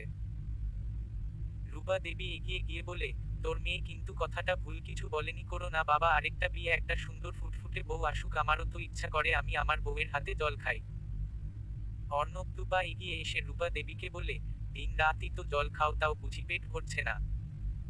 বেয়াদব ছেলে, আমি বলেছি তুই বিয়ে কর, তোর বউয়ের হাতে জল খাবো।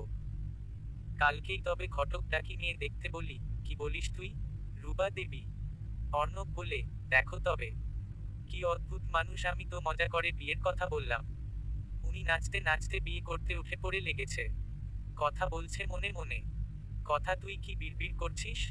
রূপা দেবী, না কোথায়, কিছু না তো। কথা বলে, আমি রান্নাঘরে যাচ্ছি। অর্ণব কথার যাওয়ার পানে তাকিয়ে মিটিমিটি হাসছে। রূপা দেবী বললেন, তাহলে কিন্তু তোর কথা মতো সম্বন্ধ দেখছি। পরে কিন্তু কোন নড়চড় যে না হয়। আমি কিন্তু ঘটককে ফোন করছি। হ্যাঁ হ্যাঁ, করো করো। মিষ্টি তো সেই খুশি, আনন্দে নেচে ওঠে বলে, বাবাই এর বিয়ে, টুপোর মাথায় দিয়ে। রূপা দেবী হাসতে হাসতে রান্নাঘরে চলে যায়। অর্ণব মেয়েকে ডাকে নিজের কাছে, ডেকে বলে, মিষ্টি মা শোনো তো বাবাইয়ের কাছে। মিষ্টিও এক লাফে বাবার কোলে। অর্ণব মেয়েকে আদর করতে করতে বলে, আচ্ছা মিষ্টি, তোমার কথাকে কেমন লাগে? মিষ্টি তো বাবার গলা জড়িয়ে আনন্দে বলে, মাম্মা ইসবেত। অর্ণব হাসে মেয়ের উচ্চারণ শুনে। আচ্ছা মা, আমি যদি তোমার মা হিসাবে কথাকে বিয়ে করি তবে কি তুমি রাগ করবে? মিষ্টির জানো আনন্দে আত্মহারা অবস্থা। আনন্দে চিৎকার করে বলে, বাবাই সত্যি। কথাটা বলেই অর্ণবের কোল থেকে নামার জন্য লাফালাফি করে। অর্ণব বলে, কি হলো, লাফালাফি করছো কেন মিষ্টি? বাবাই চালো চালো, আমি মাম্মাকে বলবো। আকাশ শোনা মাত্রই মিষ্টির মুখটা চেপে ধরে, কি করছো? মোটেও নয়, তোমার সাথে আমার কিছু কথা আছে। শোনো, যদি কথাকে তোমার পার্মানেন্টলি মা করতে চাও তাহলে আমার সাথে প্ল্যানে তোমাকে সাহায্য করতে হবে। তুমি কি রাজি মিষ্টি? মিষ্টি ছোট মাথা কাত করে, কিছু না ঢুকলেও এটা বুঝতে পারলো মাম্মাকে বাবা বিয়ে করবে এবং তার জন্য কিছু করতে হবে। অর্ণব মেয়ের মতিগতি বুঝতে পেরে মেয়ের মাথায় আলতো করে চাপড় মেরে বলে, তোমাকে কিছু অত ভাবতে হবে না, খালি আমি যা যা বলবো তুমি তেমন ভাবেই করবে, ব্যাস তাহলেই হবে। ওতে মিষ্টি ওসায় দেয়। এদিকে নির্ণয়ও ভাবল, নিহারিকা চাইছে তমালের সাথে দেখা করতে। তাই নির্ণয়ও তমালের সাথে দেখা করার সিদ্ধান্ত নেয় এবং তমালকে কোনোরকম কনভেন্স করে নিহারিকার সাথে একবার দেখা করার জন্য। তমাল রাজি না হলেও নির্ণয় হাল ছাড়েনি। অনেকবার বলার পর নিহারিকার কাছে তমালকে নিয়ে যেতে পারে। পা গলা গার্ডদের একটা ভালো রুমেতেই নিহারিকার ট্রিটমেন্ট হচ্ছে। যেহেতু বাবার পয়সা আছে সেহেতু বেস্ট ট্রিটমেন্টই ওকে দেয়া হচ্ছে। নির্ণয় সেখানে তমালকে নিয়ে যায় এবং নিহারিকার সামনে তমালকে রেখে নির্ণয় বেরিয়ে চলে আসে। নিহারিকা লক্ষ্য করে, তমালের চোখে পালাই পালাই ভাব। খুনাখরণ নিহারিকার দিকে তাকাচ্ছে না। নিহারিকা মৃদু হাসে বলে, কি এমন করেছো যে আমার চোখে চোখ রাখতে পারছো না? তুমি কি ভেবেছো নিজেকে খুব চালাক? আমার সাথে এত কিছু করলে আমি কিছুই টের পাইনি, বুঝতে সবই পেরেছি তমাল। তমাল তাকায় নিহারিকার দিকে। তমাল মৃদু হেসে বলে, তোমার মতন বা গলের মুখ থেকে কেউ কথা বিশ্বাস করবে তুমি ভাবলে কি করে? বিশ্বাস করতো যদি আমি সত্যিটা সবাইকে বলতাম। আমি চাইনি আমার ভালোবাসার মানুষটা কষ্ট পাক, যতই হোক ভালো তো তোমাকে মন থেকেই বেসেছিলাম। তোমার মতন মেয়েরা কখনো কাউকে ভালোবাসতে পারে না নিহারিকা। এটা যদি ঘুরিয়ে আমি বলি তোমার মতন ছেলেরা কখনোই কারো স্বামী হওয়ার যোগ্য নয়। তমাল কটকট চোখে চায় নিহারিকার দিকে, সেই ক্ষিপ্ত মেজাজে বলে মুখ সামলে কথা বল। এতদিন ভেবেছিলাম আমি আমার পাপের শাস্তি পাচ্ছি। কদিন ধরে মাথায় ঘুরছে আমি যদি আমার পাপের শাস্তি পাই তুমি কেন পাবে না? তোমাকেও পেতে হবে। তমাল হাসে, কে শাস্তি দেবে তুমি? তুমি নিজেই তো বা গলা গারদে বন্দি। তুমি আমায় শাস্তি দেবে? হাসালে। আর আমাকে এখানে ডেকে এনেছিলে কেন? কি এমন দরকার কথা? আমার জানামতে তোমার সাথে কোন দরকারি কথা তো আমার কোন কালেই ছিল না। অত উতলা হচ্ছ কেন? এত উতলা যে তোমাকে মানায় না তমাল? কথাটা বলতে বলতেই নিহারিকার হাত থেকে একটা ছোট্ট শিশি পড়ে যায় নিচে। তমালকেই উদ্দেশ্য করে বলে আমাকে একটু শিশিটা তুলে দেবে? আমি আজকাল না নিচু হতে পারি না। তমালও অনাগ্রহ সহকারে ওই শিশিটা তুলে নিহারিকার হাতে দেয়। তারপরেই নিহারিকা হালকা হেসে বলে এবার তুমি আসতে পারো, আমার কাজ হয়ে গেছে। তমাল সন্দেহজনক চোখে তাকায়। নিহারিকা বলে অনেকদিন পর তোমাকে দেখতে চেয়েছিলাম। এটাই ধরে নাও আমার লাস্ট ইচ্ছে। তোমায় যখন দেখা হয়েই গেছে, এবার তুমি আসতে পারো। আমার এতটা সময় নষ্ট করে আমি তোমাকে আমার মুখ দেখাতে এসেছি? রেগে বলে তমাল। আমি তো পাগল, আমার কখন কি হয় নিজেই জানি না। এখন ইচ্ছা হচ্ছে তোমার মুখ আর না দেখার, তুমি যেতে পারো। তমাল রাগে আশ্রাব্য ভাষায় গালি দিয়ে বেরিয়ে যায়। কিছু সময় পরে নিহারিকার সেল থেকে অদ্ভুত সব চিৎকারের আওয়াজ পাওয়া যায়। ডাক্তাররা ছুটে গিয়ে দেখতে পায় নিহারিকা মেঝেতে পড়ে ছটফট করছে এবং হাতে কিছু একটা শিশি আকারে ধরে আছে। ডাক্তাররা কিছু করে আর নিহারিকাকে বাঁচাতে পারেনি, কিন্তু মরে যাওয়ার আগে নিহারিকা মুখে আওড়াতে থাকে তমাল। তমাল আমায় বিষ খাইয়েছে। নিজের হাতের ওই ছোট্ট শিশিটা দেখিয়ে তমালের বিরুদ্ধে অভিযোগ করে যায়। এবং এটাও বলে আমার লাস্ট ইচ্ছে, এর বিচার হোক, তমাল শাস্তি পাক। এবং আরো বলে নিহারিকার এত কিছুর পেছনে যে তমালের হাত আছে সেটাও বলে। এবং ডাক্তারদের মরণাপন্ন অবস্থা তো বলতে ভুলে না, নিহারিকার কথাগুলো রেকর্ড করে কথাগুলো পুলিশের সামনে পেশ করতে। ডাক্তার অনেক চেষ্টা করেও নিহারিকাকে আর বাঁচাতে পারেনি। নিহারিকার বাড়িতে খবর যেতে ছুটে আসে বাড়ির প্রতিটা মানুষ। এসে দেখে নিহারিকার দেহ পড়ে আছে। নির্ণয় যখন ডাক্তারের সাথে কথা বলে, তখন ডাক্তাররা নিহারিকা রেকর্ড করে যাওয়া কথাগুলো নির্ণয়কে শোনায়। এবং সেই কথার জের ধরেই তমাল লাহিড়ীর বাড়ি পুলিশ ঘেরাও করে। দেখতে দেখতে 3টে বছর কেটে গেছে। এই 3টে বছরে কথার জীবনে অনেক কিছু পরিবর্তন হয়েছে। এখন কথা নিজের পরিচয় নিজে তৈরি করেছে। সমাজের কাছে একটা দৃষ্টান্তমূলক ভূমিকা পালন করেছে কথা। ছোট থেকে অনাথ থাকা মেয়েটি নিজের পায়ে নিজে দাঁড়িয়েছে, নিজের চেষ্টায় নিজের হাতের কাজে। আজ গোটা দেশ বিদেশ সকলেই প্রায় জানে কথার হাতে রাখা ছবি, যেটা দেশ বিদেশে এক্সিবিশনের জন্যও যায়। নানান লোক নানান টাকা দিয়ে কেনে, প্রচুর টাকায় বিক্রিও হয়। কথা এক একটা আর্ট। যেন মনে হয় জীব নয় তয় কোন ছবি। অদ্ভুত সুন্দর হাতের কাজ। আজ নিজের নাম নিজের হাতে তৈরি করেছে কথা। নিজের পরিচয় নিজেই স্থাপন করেছে অনাথ মেয়েটি। মা চলো চলো, তাড়াতাড়ি রেডি হও, তোমার তো আজকে অ্যাওয়ার্ড পাওয়ার কথা। মিষ্টিও দেখতে দেখতে বড় হয়ে গেছে। কত সুন্দরী না কথা বলতে শিখেছে। কথাকে মা ছাড়া অন্যটি কিছু বলে না। হ্যাঁ, সেদিন মিষ্টি অর্ণবের সাথে হাত মিলিয়ে এই কথাকে কিছুটা জেলাস করে বিয়ে করেছে। অবশ্য কথার প্রথমে মতো না থাকাতেও অর্ণব সেটাও তো আমলে নেয়নি। অনেক বুঝিয়ে সুঝিয়ে অনেকটা টাইম নিয়ে এই কিছু মাস আগে বিয়ে করেছে। একদিকে তমাল নামক ছেলেটি কথার জীবনটা শেষ করে দিতে উদ্ধত হয়েছিল। আরেকদিকে অর্ণব নামক পুরুষটি কথার জীবনটা গুছিয়ে দিতে উদ্ভূত হয়েছিল। কথাকে নিজের পায়ে দাঁড়াতে সব সময় সাহস জুগিয়েছিল। সব সময় মেন্টালি সাপোর্ট দিয়েছিল। সব সময় কথায় পাশে ছায়ার মতন ছিল। আজ কথা এই জায়গাতে দাঁড়িয়ে আছে, কিছুটা ক্রেডিট অর্ণবেরও যায়। আরেকদিকে নির্ণয়ের সাথে ভালো সম্পর্ক তৈরি হলেও মালতী দেবীর সাথে কখনোই ভালো সম্পর্ক কথারও তৈরি হয়নি। এখনো কথা মালতী দেবীকে আন্টি বলেই ডাকে। খুব ক্লোজ না হলেও দুটো চারটে কথা, হ্যাঁ কি না। মালতী দেবীর বুক ফাটলেও মুখ আর ফোটে না। কেননা সে নিজের কাজে নিজেই লজ্জিত, তবুও যে মেয়েটা তাকে আন্টি বলেও ডাকছে এটাও সম্মানের। নিহারিকার শোকে কাতর হওয়া ব্যর্থ বাবা অজিত বাবু মারা গেছেন। নিহারিকার মা রা যাওয়ার কিছুদিন পরেই শোকে শোকাহত থাকা লোকটি কথার কাছে লাস্টবারের মতন ক্ষমাও চেয়ে গেছেন, বলেছেন, আমি তোমাকে তোমার মায়ের থেকে দূরে রেখেছিলাম। আমি আমার মেয়ের ভালোটা চাইতে গিয়ে তোমার সাথে কত বড় অন্যায় করেছি সেটা তখন না বুঝতে পারলেও আজ বুঝি। সেই ভুলের শাস্তি আমি পেয়েছি। আমার মেয়েটা চলে গেছে, চিরতরে হারিয়ে গেছে। আমি চাই না তুমি তোমার মায়ের থেকে দূরত্ব তৈরি করে রাখো। আমার শেষ সময় এসে আমি তোমার কাছে ক্ষমা চাইছি মা। তুমি ভালো থেকো, সুখে থেকো। কথা মুখে কিছু না বলেও ঘাড় নেড়ে সম্মতি দিয়েছিল। আর সেই সম্মতি রক্ষার্থে কথা তার মায়ের সাথে কথা বলে। কিন্তু আন্টি হিসেবে মা শুধু রূপা মাকেই বলে। টিউলিপ আর্ট একাডেমি, এখানে দেশ বিদেশের থেকে আর্টের এক্সিবিশন হয়। এইখানে আজকে অ্যাওয়ার্ড অনুষ্ঠানে এসেছে কথার পুরো পরিবার। সব থেকে বেশি দামে বিক্রি হয়েছে কথা আঁকা আর্ট, যেটাতে একটা মেয়ের ছবি আঁকা ছিল। মেয়েটা অদ্ভুত সুন্দর ছবিটিতে, যেন মনে হচ্ছে যেন যা নয় তয় পুতুল দাঁড়িয়ে রয়েছে। সেই একটাই অনেক দামে বিক্রি হয়েছে এবং অনেক ডিমান্ড সেই ছবিটার। এবং এই একাডেমিতে এই কথাকে অ্যাওয়ার্ড দেওয়া হয়। কত কত লোকের সামনে অ্যাওয়ার্ড দেয়া হয়। কথাকে যখন কিছু বক্তব্য বলতে বলা হয়, তখন কথা এক কথাতেই বলে এর পুরো ক্রেডিট আমার সামনে বসে থাকা ওই মানুষ দুটোর জন্য, রূপা মা এবং অর্ণবকে দেখিয়ে বলে।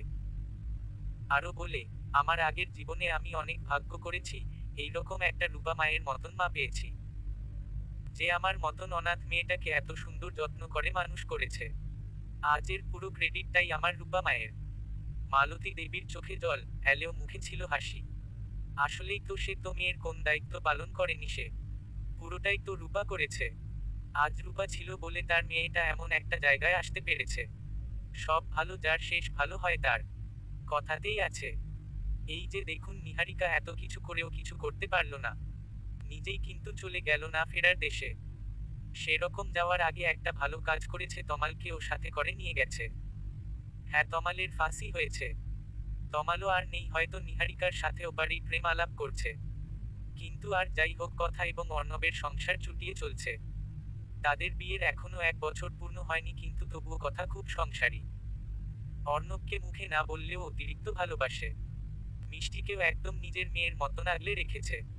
কথার খুব ইচ্ছে সে নিজের কোন বাচ্চা নেবে না, সে মিষ্টিকেই নিজের মেয়ের মতন মানুষ করবে। কিন্তু তা মিষ্টি শুনবে কই? মিষ্টি তো একটা ভাই চাই, ওর একটা ছোট্ট খেলার সাথী চায়। দিনরাত কথাকে অর্ণবকে বলে বলে পা গল করে দিচ্ছে। আমার একটা ভাই লাগবে, আমাকে একটা ভাই এনে দাও। তা শুনে কথা বলেছিল, ঠিক আছে তাহলে আশ্রম থেকে একটা ছোট্ট পুচকু ভাই এনে দিই। মিষ্টির করা নিষেধ, না তোমার পেট থেকে বেরোবে সেই ভাই। আমি সেই ভাইয়ের সাথে খেলবো। যদিও এখনো কথা নিজের বাচ্চা নেয়ার কথা ভাবেনি, তবুও মিষ্টি যা জেদ আর কতদিনই বা না পেরে থাকা যায়। নিশ্চয়ই নেবে হয়তো। খুব শীঘ্রই কথা অর্ণব এবং মিষ্টি তাদের ফ্যামিলির আরো একটা ছোট্ট সদস্য আসবে। অর্ণব এখনো বদলায়নি, যেমনটা কথাকে প্রথমে গাইড করত, দুষ্টু মিষ্টি শাসন করত, ঠিক তেমনই আছে। তার ব্যবহারেই বোঝা যায় কথাকে সে কতটা আপন করে নিয়েছে। তমালের একদম অপোজিট পার্সন অর্ণব। কথা কখনো ভেদাভেদ করতে চায় না, কিন্তু তবুও না মাঝপথে মনে এসেই যায় তার সাথে ঘটে যাওয়া তিক্ত অভিজ্ঞতা। হ্যাঁ, কথা ভালো আছে, কথা সুখে আছে। এটাই তো কথা চেয়েছিল। ছোট্ট একটা সংসার হবে, কথা সবাইকে নিয়ে সুখে শান্তিতে থাকবে। মালতী দেবী এবং নির্ণয় কথাদের সাথেই থাকে একসাথে, তারা একই বাড়িতে থাকে। কিন্তু তবুও তাও যেন মাঝেরও কতটা ফারাক। নির্ণয়ের সাথে খুব মিল হলেও মালতী দেবীর সাথে খুব একটা মাতামাতি কথা করে না। কিছু একটা বাধা দেয় কথাকে, যেটা কথা সব সময় চেয়েও ঠিক করতে পারে না। হয়তো কথা নিজেও চায় না। এভাবেই তো বেশ আছে, চলছে, চলুক না। সমাপ্ত।